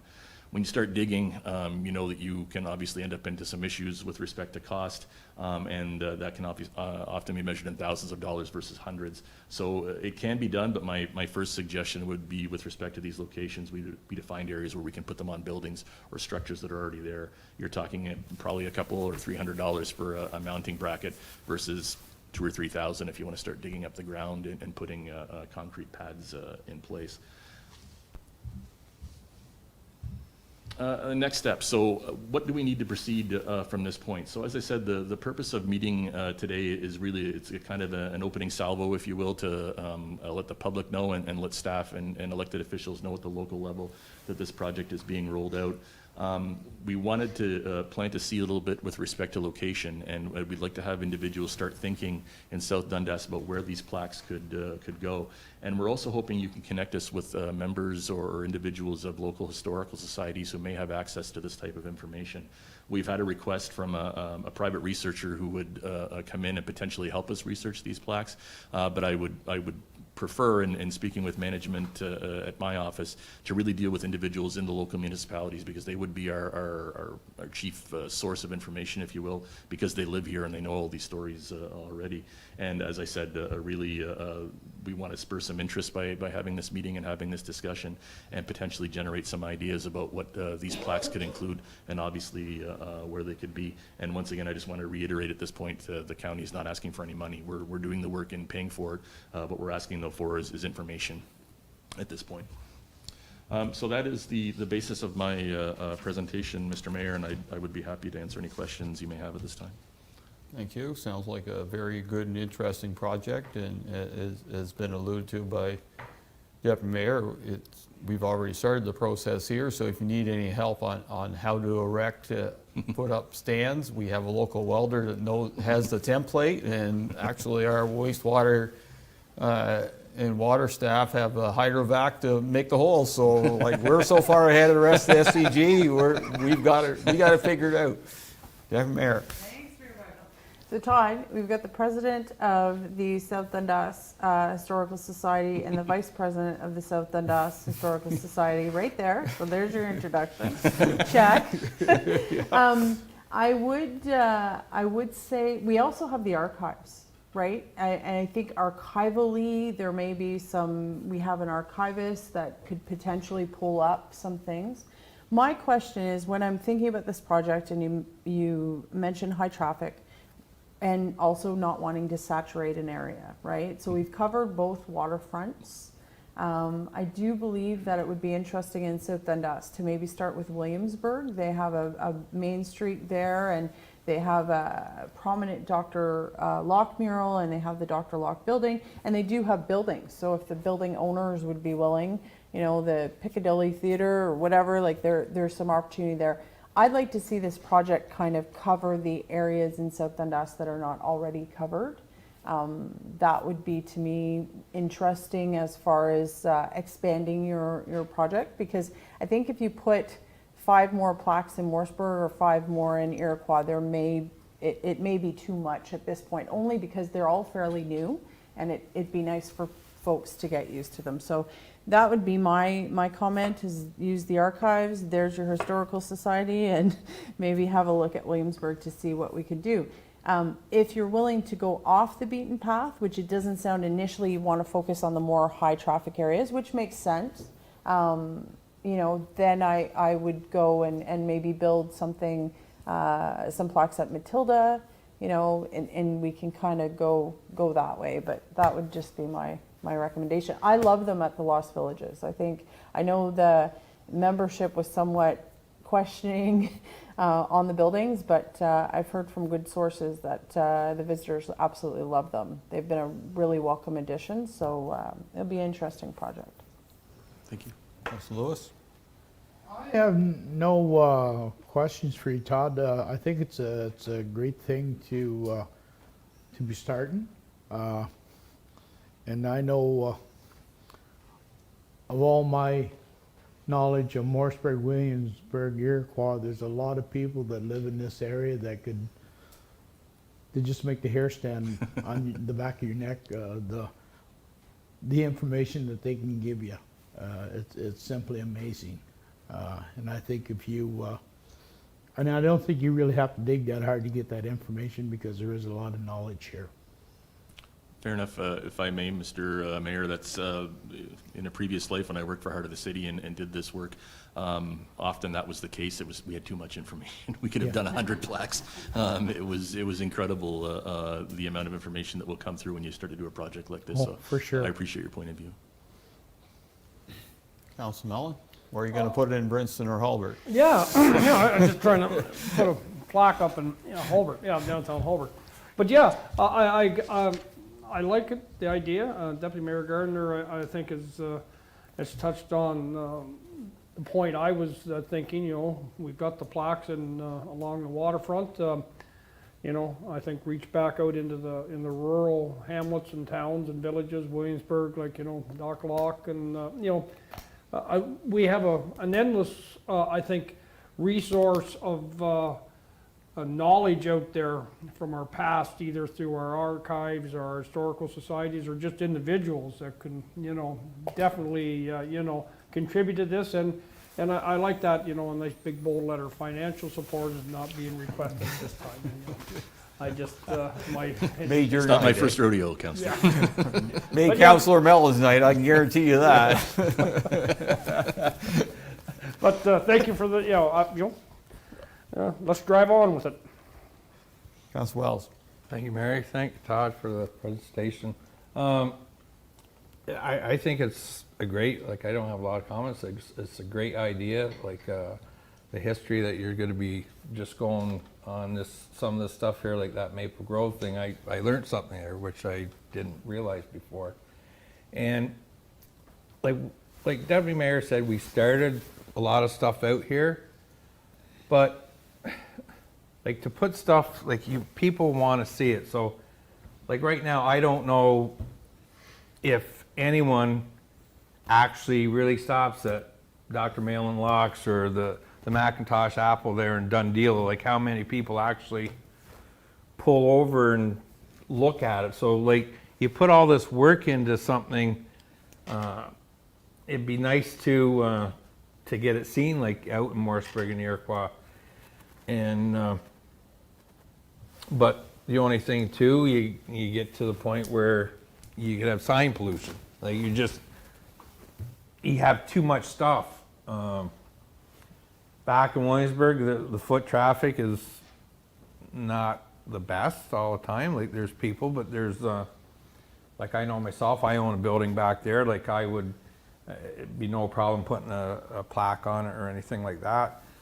But something, say, have you ever, I have a few notes about, say, the Dr. Malin thing, to incorporate that into maybe making a new sign for that and making that kind of a cluster in the Macintosh Apple, just for a couple examples.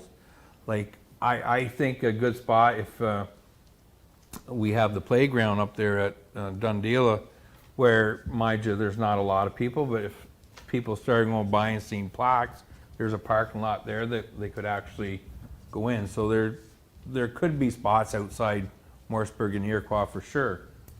But overall, no, I fully support this. I think it's great, and all the signs we have out here now is very, I went and looked at all of them. It's nice, and these signs are beautiful. So just keep up the good work. Mr. Mayor, I can probably address some of the points that you've made, Councillor.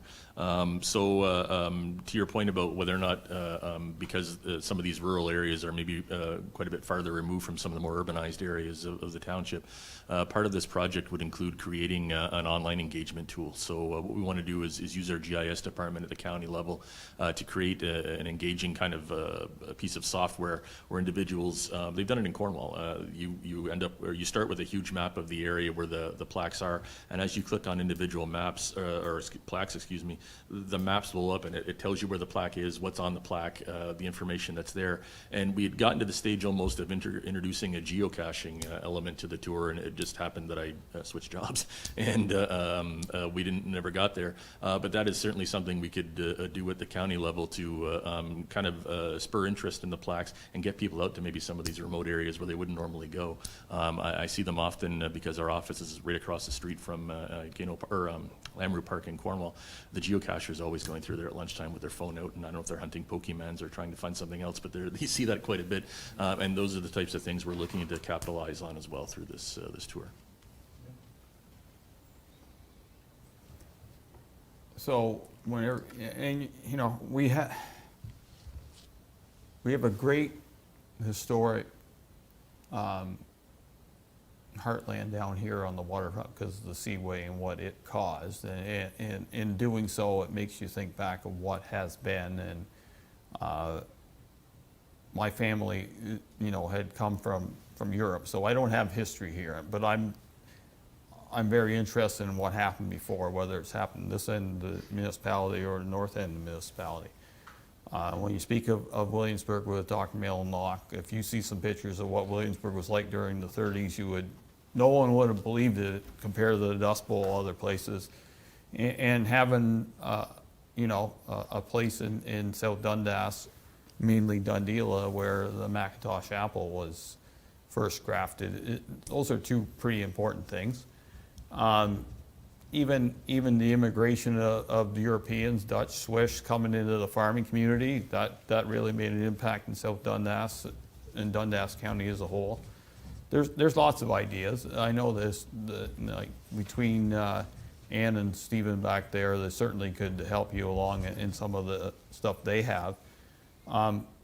South Dundas developed an app this year, correct? A tourism app to make people go around. And your idea is good, but this is the next step up, and maybe People went around.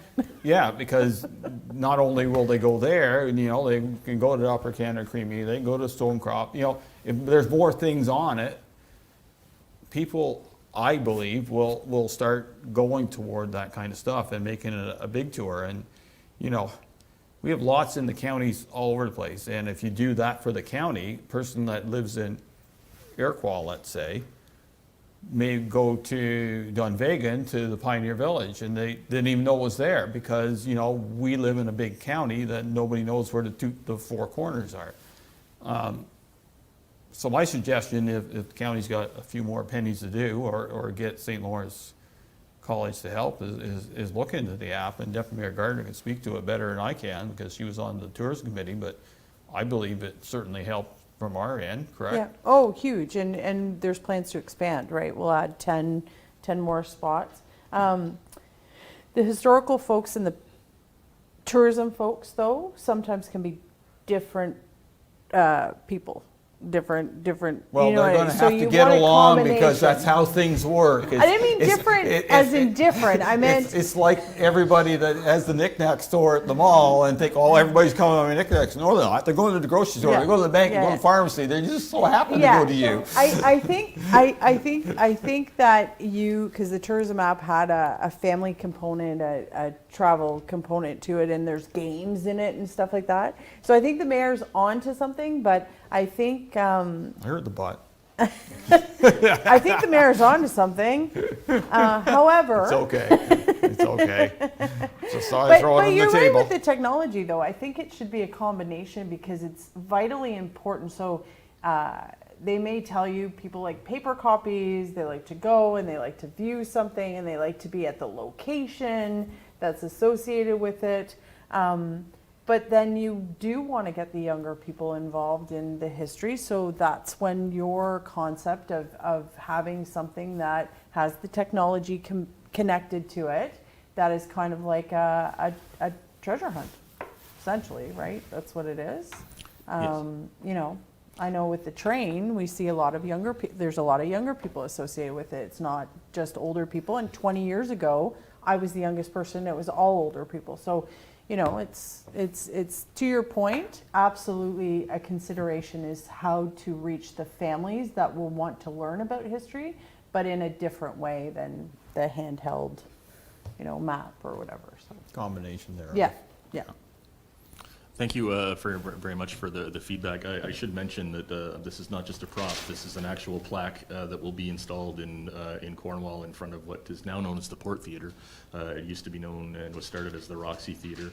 The city and the local BIA are working on creating some green space in that area, and that's why the plaque hasn't been installed yet, and they were kind enough to lend me one to use as a prop.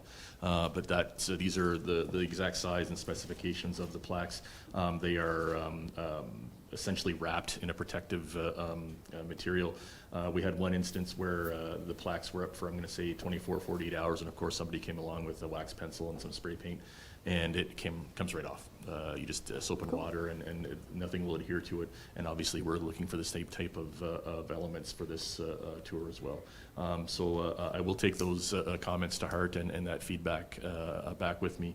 And as I said, the goal of this project all along is to ensure that the lines of communication are open. So as we meet individuals and gather content that will be included on these plaques, we'll be liaising with the local at the local level as well, whether it's just correspondence or coming back for another meeting. I'd be happy to do that, but there will be updates as this project unfolds. Sounds good.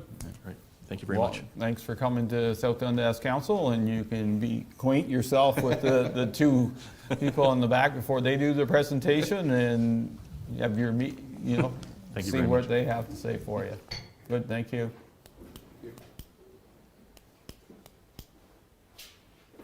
You're nice.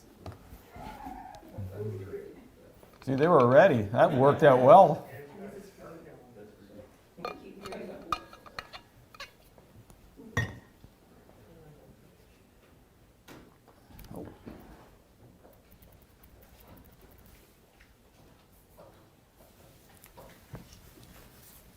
Well, I don't have a slideshow, but I do have a really nice calendar for each of you.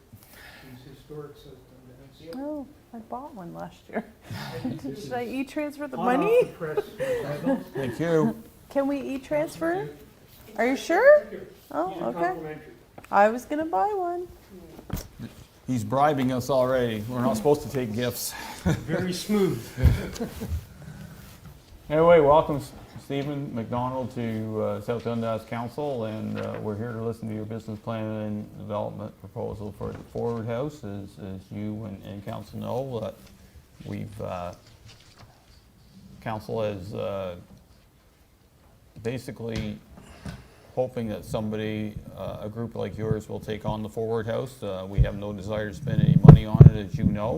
That's a well-established fact twice around this table. However, you know that, and you brought us your development proposal, so the floor is yours, and let us, we do have your proposal within our presentation, so we do know about that, and we've all read through it, I trust, and we'll go from there. Okay, thank you very much. And welcome, Ann, back there. Yes, yes.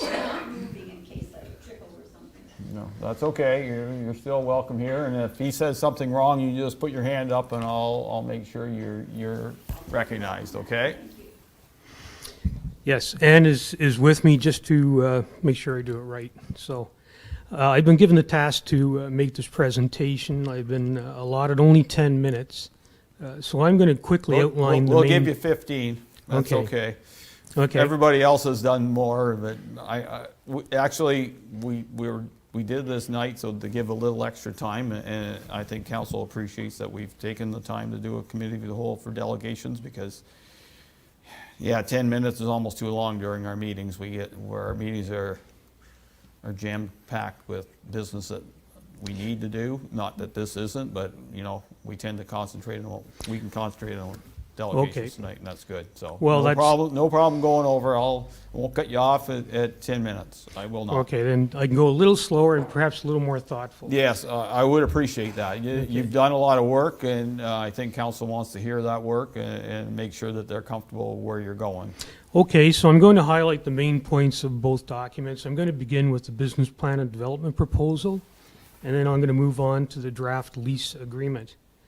Now, these documents really build on the previous business plan that was in front of the council in December 2020.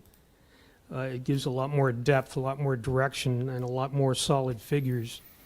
The important aspects of the business plan development proposal is really that we're building in financial sustainability in Forward House. And we're doing that by establishing a heritage tea room and gift shop in Phase 3. We're modeling this after the Carter House in New Brunswick, which is a 200-year-old loyalist house that the local community renovated, turned into a tea room. It's been operating since 1999, and it's been generating sustainable funds, and it's been a real boom for that community. So that's our model. Now, in the business plan development proposal, there are 5 phases. Each phase has a 12-month period to it, and by Phase 3, we'll be generating revenue on the premises. We're using a pay-as-you-go approach over a 5-year period.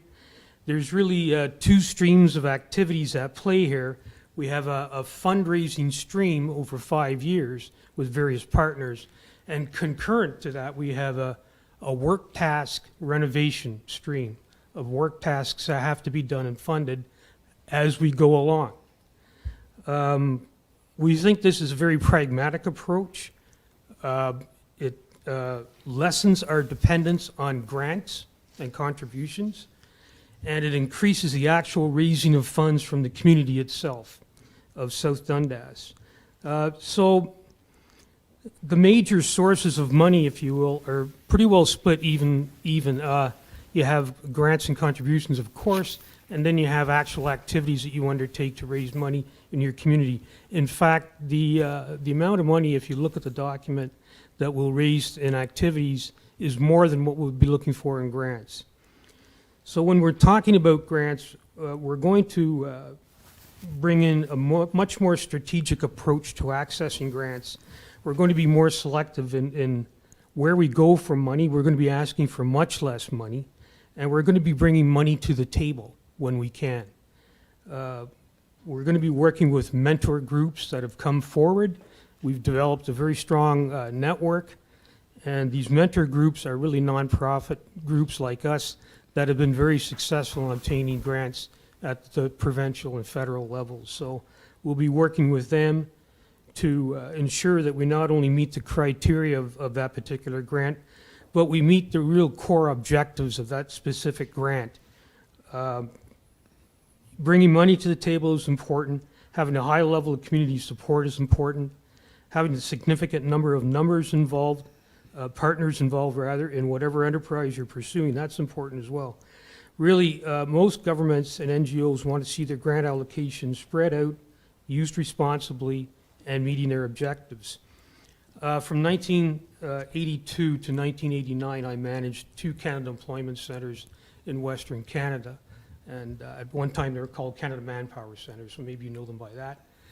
And my job over that period of time was to review all federal grant applications, whether it was summer student work or whether it was major economic development projects. Once I reviewed them, my requirement was to ensure that they met the objectives of the Department of Employment and Immigration. I would sign off and then pass it to the Member of Parliament. So that taught me that in order to have a successful grant application, you really need to understand the objectives of the agency you're going to, locally, regionally, provincially. It's very important. So I understand the federal system fairly well, and I'm developing an understanding of the provincial granting system. And I've got some good advisors on the sidelines who have been mentoring me along that way.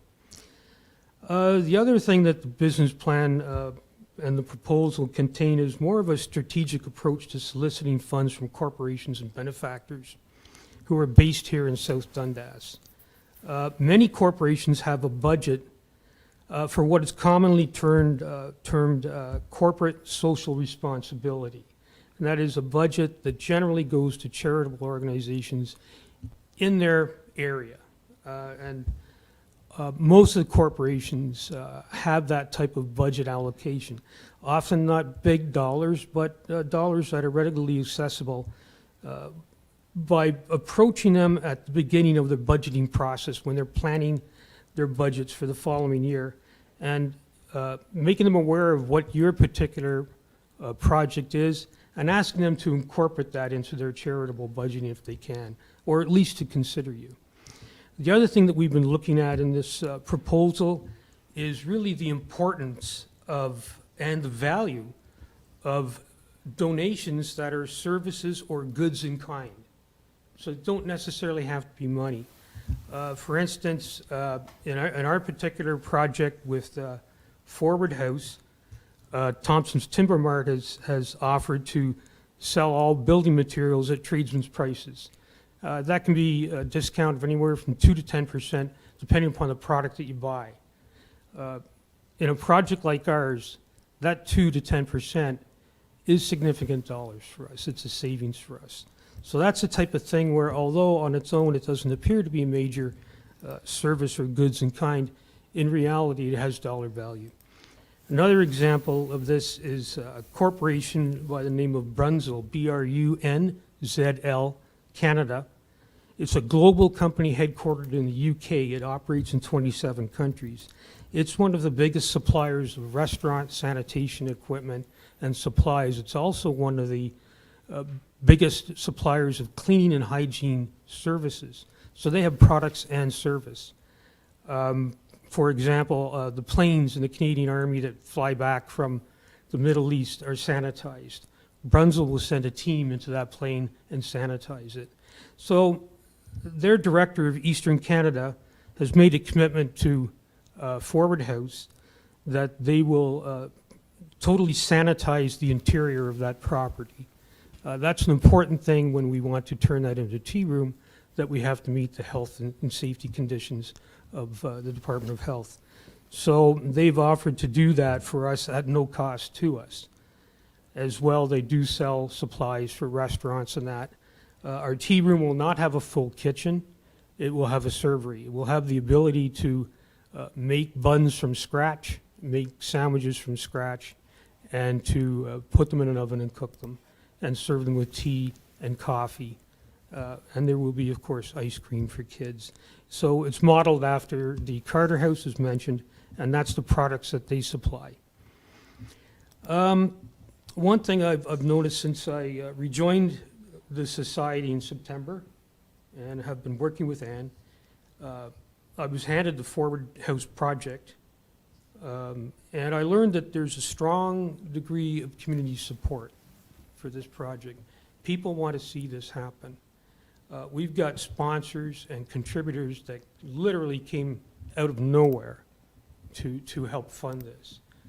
The support has been tremendous from across South Dundas. In fact, if you look at the back of the calendar, most of those sponsors are from Morrisburg. So, you know, these corporations like the idea of having this. They think it can be a small tourist draw on its own, but coupled with Carman House and the locks, it would be a nice little tourist draw for that part of South Dundas. So the support has been really nice. You know, we've held off doing serious campaigning pending a lease agreement and pending a decision of this council. We really haven't striven to gather money, yet we've already collected $11,500 in the Forward House Fund. This is money sitting there, ready to go, and based on my discussions with one more sponsor, I fully expect that this amount will be up to $13,000 by January 1st. What does that mean? Well, in fact, that means that we can actually do one of the major work tasks right away, and that's to reinforce the floor of the building, such as having 5 cement pads, 5 telescopic posts that are holding up an 8-inch I-beam underneath the girders. And that type of thing we can afford to do now. As well, we can afford right now to do any emergency repairs on the building that are needed to carry through the winter. And in fact, we have a contractor coming in the 22nd of November to put rain gutter in, as well as to cover the annex roof. So we're off to a very good start. Of course, once we can get on our way, we'd really like to move on it.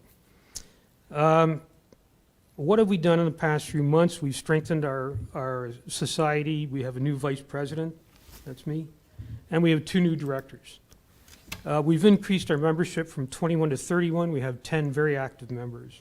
Our goal is to have 40 members by this time next year. We know we will reach that because members are coming on board because they're aware that we're trying to save Forward House. The calendars are a very good example of how to raise money, and the production of those calendars were more than paid for by the corporations that are on the back of it. We are selling 375 calendars at $15 a pop. You can run the numbers on that, and you'll see that it will be a very healthy profit by Christmas. They're selling extremely well. Perhaps the most important thing about this project in saving and renovating Forward House is really that Forward House, in my view, has become somewhat of a catalyst for greater community involvement. We've aggressively pursued partnerships with community groups. We're still doing that.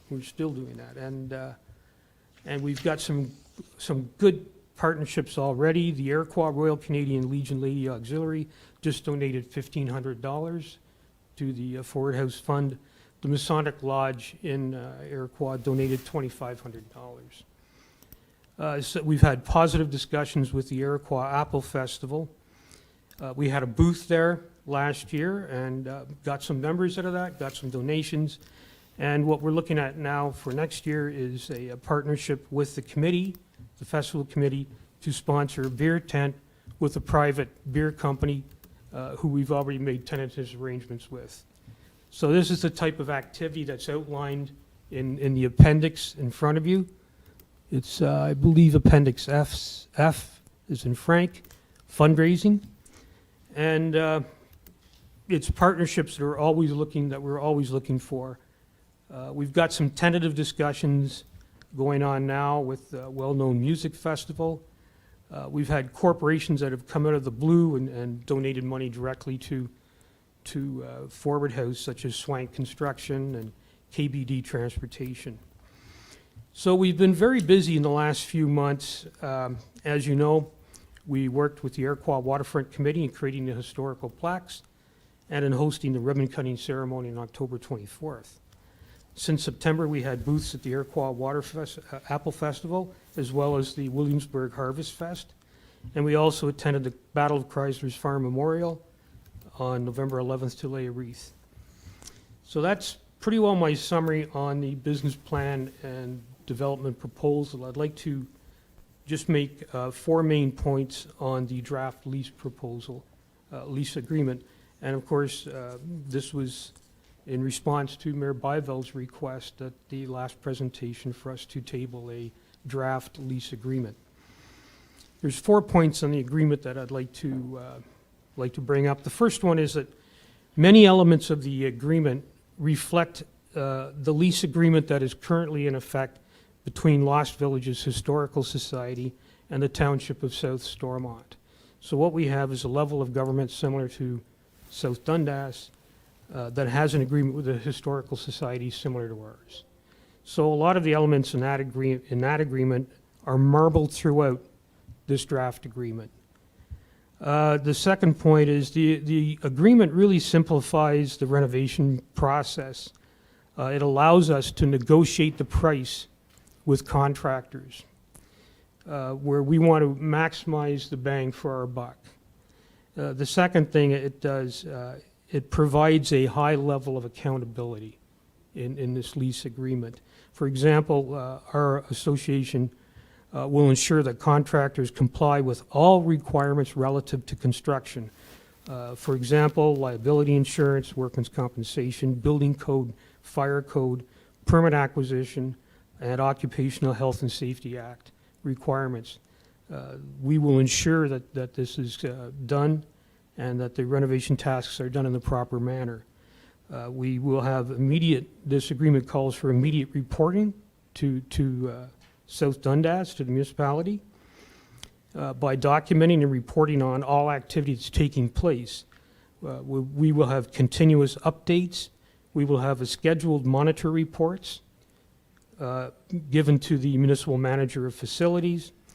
And it calls for a twice annual on-site walkthrough inspection by the township, by the municipality. And our organization will assign a liaison person to whomever we have to deal with at the municipal level. And this will ensure that any issues that come up are dealt with early on. So the last point I'd like to bring up about the draft lease agreement is that it's really a 5-year agreement, and it has 2 streams going, one raising funds, and the other one ensuring that renovations take place in the proper manner. And as mentioned earlier, these are concurrent, and our hope is that the lease agreement will keep things simple and not create excessive work for our team, because we will be busy doing both streams, and if we have too much excessive work, it actually creates a risk for the success of the project. And that's pretty well my presentation, and ready for questions. Okay, thank you. I'll go around the council table. Councilor Wells, comments, questions, concerns? Thank you, Stephen. That was a very good presentation. Your business plan, I want to commend you on it, because it was good before, but this here, like, it's really, I really like what I'm seeing. And kudos out to the whole committee. You guys are doing a fabulous job. I have no issue with supporting this at all. There's a few things in your report I would look into as far as like zoning stuff and building permits and that, like, which once we get going in a lease, like everything, like there's going to be a lot of building permits that you have to take out and stuff, and like zoning, especially like if you're opening a tea house. I don't know what the forward house is zoned for right now, whether it's residential or like it hasn't lived in since, I believe the report says it was 50 some or 60 some, so whether it was still zone residential, and just little things like that that would have to look into. Everything else in your report, as far as like you guys are getting your insurance, there's other things like different parts like the utilities and the staff and stuff, like, which once we get this lease and going and whatever, if we all agree on everything, it's something we'll work out. But other than that, like I said, it's kudos out to you guys. You're doing a fabulous job, and I'm sure, I know everything's going to work out. Just this business plan is the way you went about it. It's good. It's perfect. It's Thank you. You're good at bringing Forward House back. Thank you. Councilor Mellon? Yeah, like, I mean, it sure clarifies, and you know, a lot of the issues that we had before on your business plan, how you're going to finance it, how you're going to, you know, the 5-year lease. I haven't got an issue with, you know, going down a 5-year lease plan with you. I think it needs to be a clear, definite guidelines for both yourselves and the municipality. You know, you've already alluded to the fact that everything would have to be up to code, and everything would have to be, you know, fire, building, whatnot. You know, that'll be the big thing. You know, make sure that everything is, any renovations are done or done up to the code and make sure that that's done.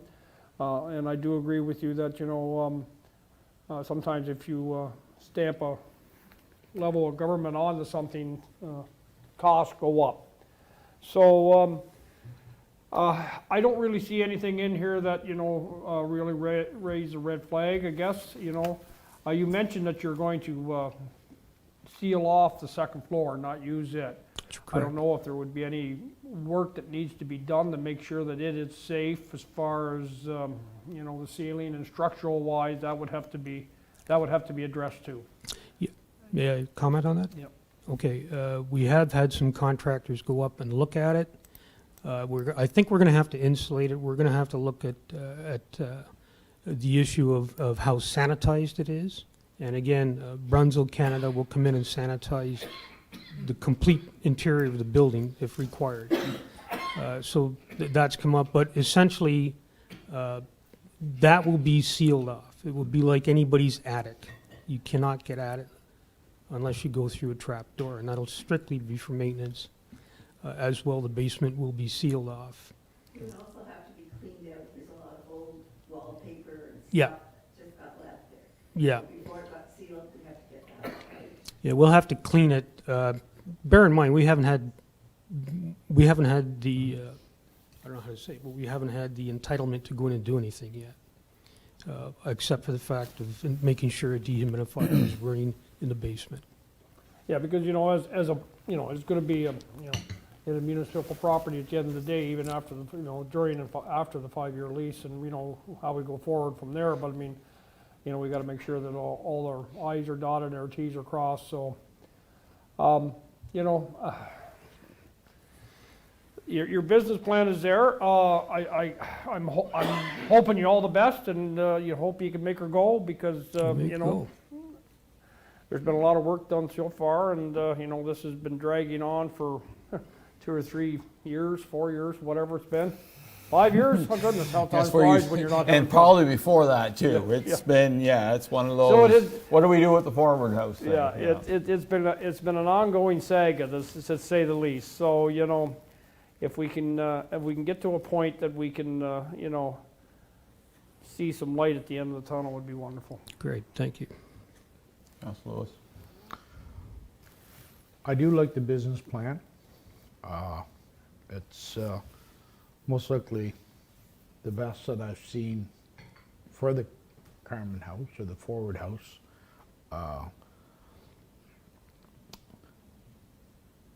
My only concern is that I don't have a problem with the 5-year lease, but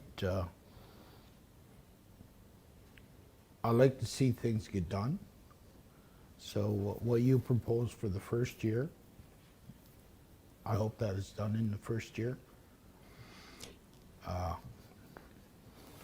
Because as the mayor says, we've been playing with this for 5 years now, and nothing has been really done in the Forward House.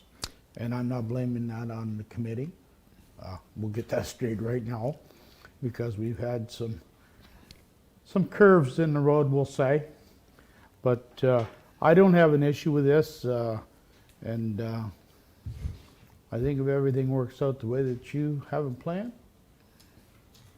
I tip my hat to you. Well, thank you, Councillor Lewis. May I pick up on 2 points that you raised?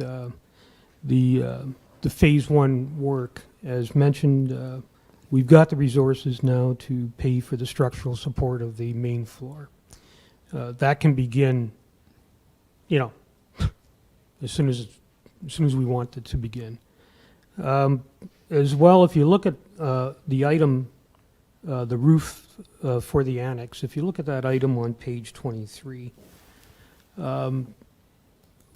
because we really haven't had an opportunity to go in and look at portions of that building from the inside, the $5,200 that's listed as a cost price, if we just only have to go in and put underlay and ice shield and shingles and maybe some flashing and caulking, then we're only looking at $1,800. Yeah. But if we've got to go in and replace that roof in total, then we are looking at upwards of $5,000. So that's, it's almost a worst-case scenario. You don't know what you're going to get until you peel open the orange, Yeah, And, I don't think so overall the we've roof built looks that in. bad. Pardon me? Overall, I don't think that roof looks bad, just... No, it doesn't. It Yeah. doesn't. But, I'm always one where if I can't really see it and get at it, and I look at the tiles and they're all curled up like seashells, then, my dad was a carpenter. I worked with him for quite a few years going through college and university. And Yep. I know enough that sometimes things aren't what they appear when you get into them, as far as carpentry and that Yep. goes. I know all about carpentry. Okay. Did for years. Yeah, well, your costs are never what you thought they were going to Yep. be.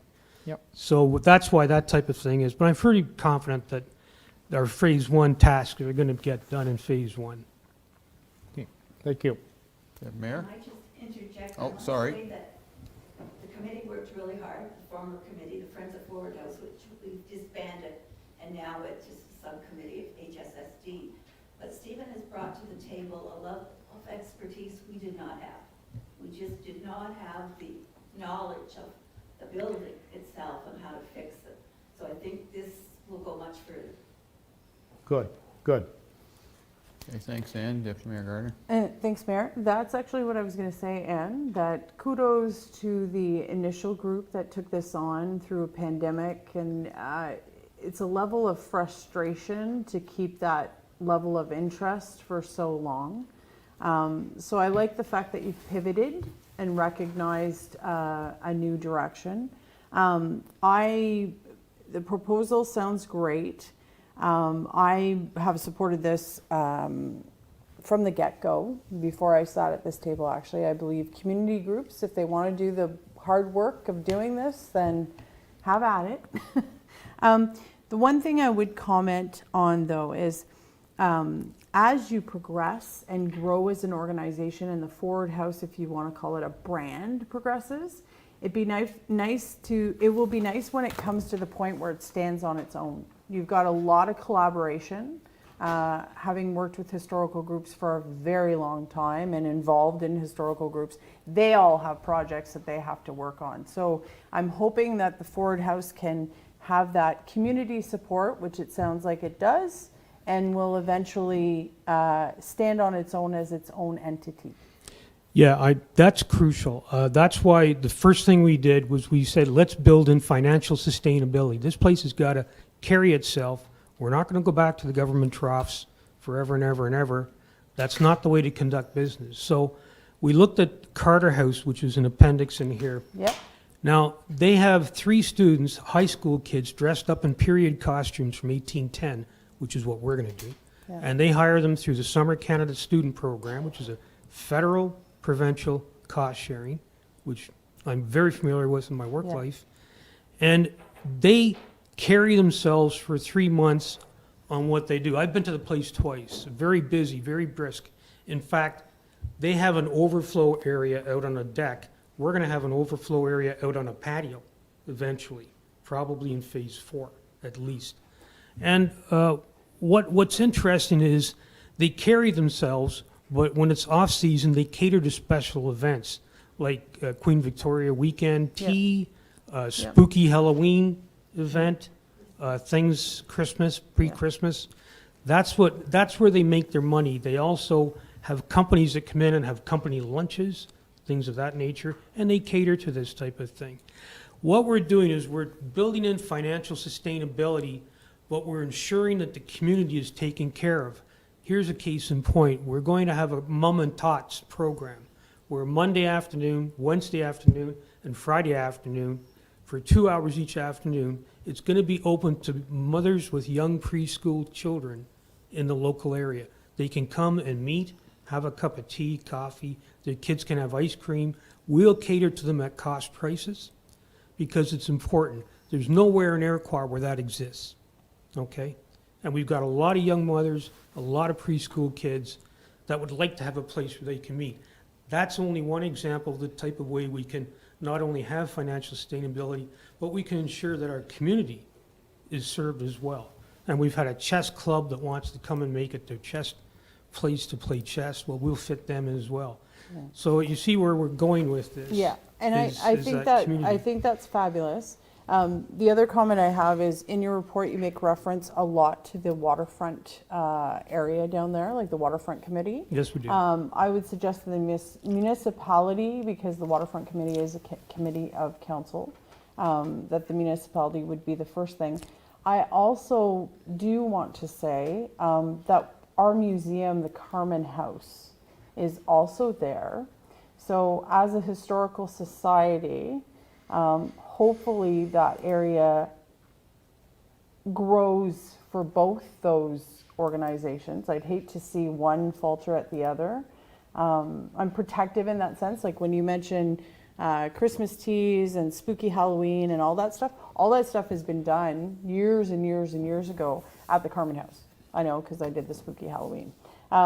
So I'm hoping that it becomes kind of the heritage mecca for South Dundas. That would be fabulous. And I'm hoping that in collaboration that you will, as you get going, as you get established, that the two do exceedingly well. Exactly. Exactly. and But not all sisters get along. So I'm just saying.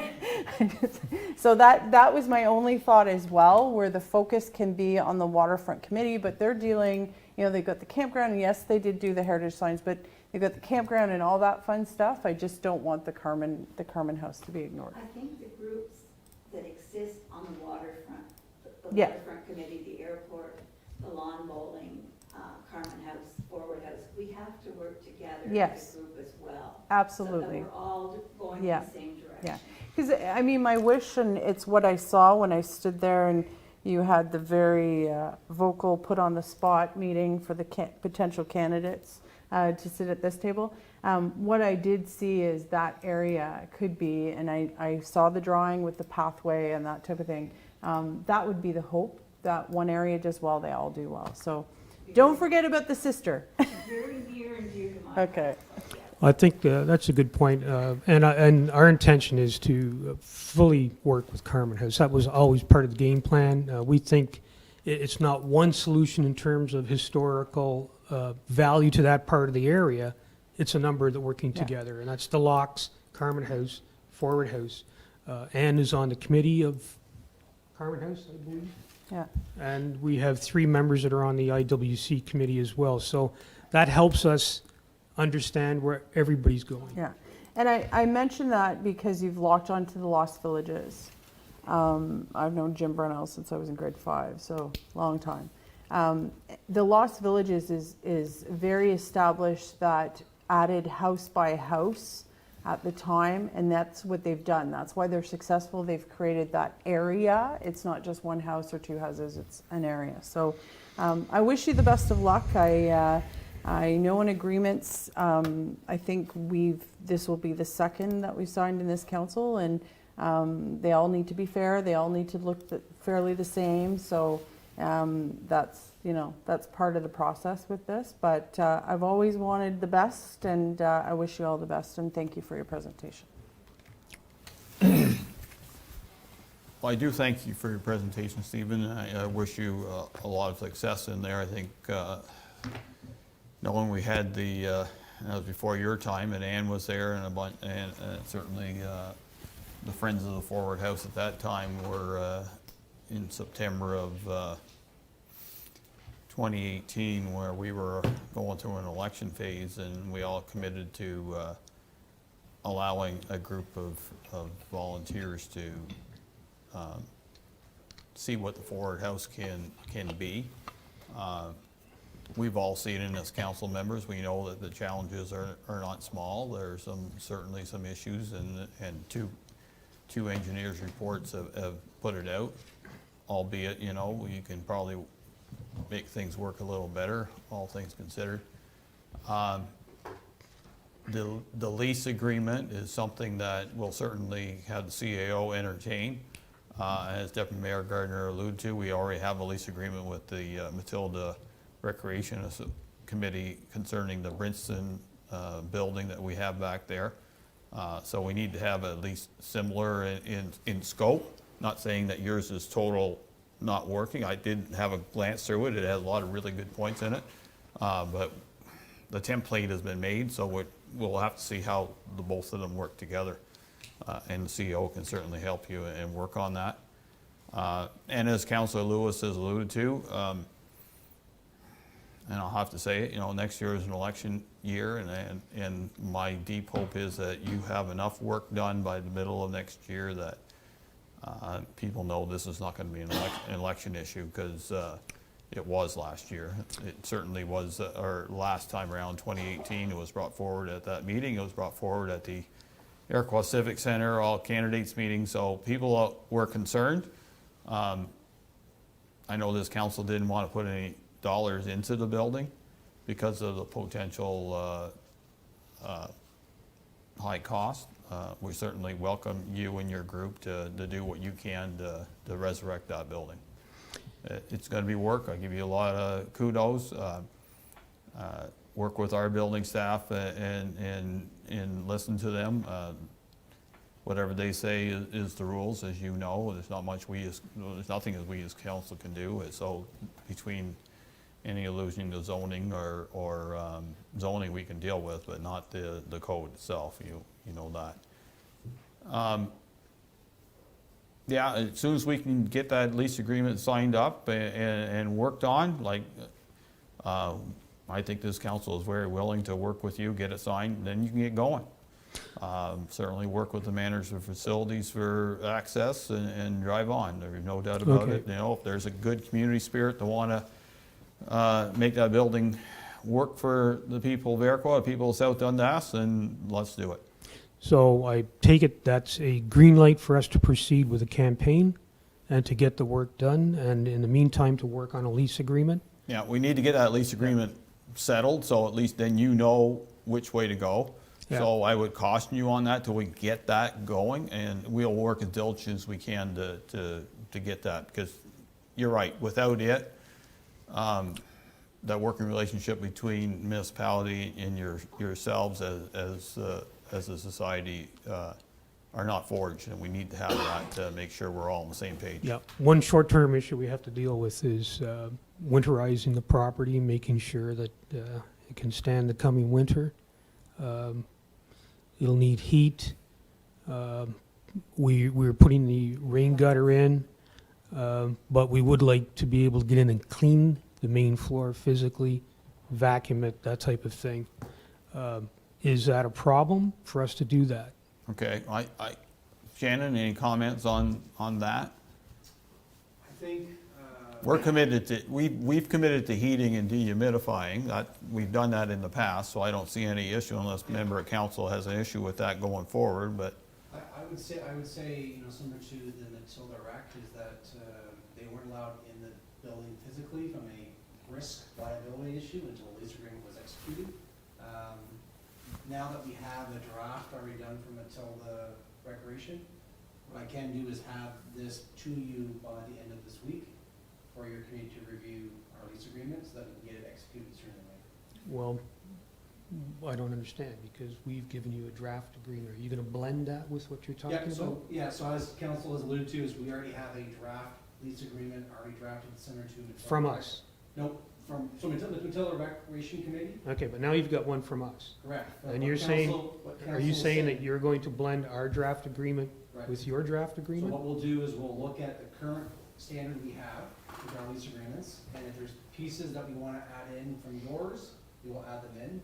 If we feel that they're not, they don't need to be in there, we won't, but we'll give you what our standard is from a lease agreement, and we can tweak it back and forth as needed. Okay, because a cookie cutter probably just wouldn't work. Nope, and these agreements have been drafted by legal counsel, so. Well, yeah, we've actually arranged for a lawyer pro bono to review it on our behalf as well. Absolutely. Okay, good. We're trying to be consistent, because there may be other instances of community groups that are wanting to take over buildings or do things with our facilities, and it took a lot to get this one going. I'm not saying it's perfect that works with your situation, but if the overall concept and the overall principles of it make sense, and they do, then I think you'll see some merit in trying to make sure that we have something that works well for you too.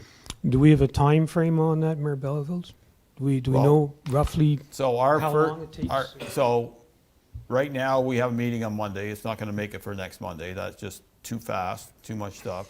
The next meeting has potential if you get that sent, if the CAO sends that before, make it a little faster than before the end of the week, and then that way things can transition. Let's try to get this, because they're ready to roll, so let's try to make this ready to roll thing. It's a matter of taking out until the rec stuff and plugging in Yeah, kind of stuff, and that's it. We'll tweak it back and forth as need be, and I'll get that to you in the next 2 days. Thank you very much. Well, I'd like to thank council for the opportunity to meet with you, and we appreciate spending time with you. And we think we got a winner, and we're just raring to go. okay, we certainly appreciate your gumption and attitude, and we certainly wish you well in the future. I think we all want to see something happen that's certainly positive. Thank you. Thanks a lot. Thanks, Ann. Thank you. Okay, with that, we've come to the end of our delegation, so before I have clerk read the adjournment motion, I'd like to thank council for their work tonight.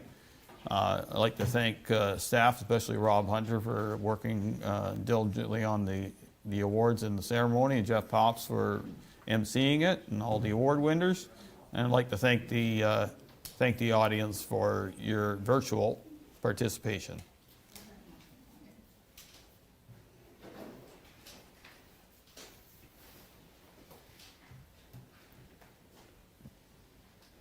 I'm waiting for Madam Clerk to get back into her role. Go ahead. Moved by Councillor Wells, second by Councillor Lewis, and council now adjourned to meet again at the call of the chair. You've all heard the motion. Those in favor, opposed, if any, motion carries. Thank you very much. Have a good night.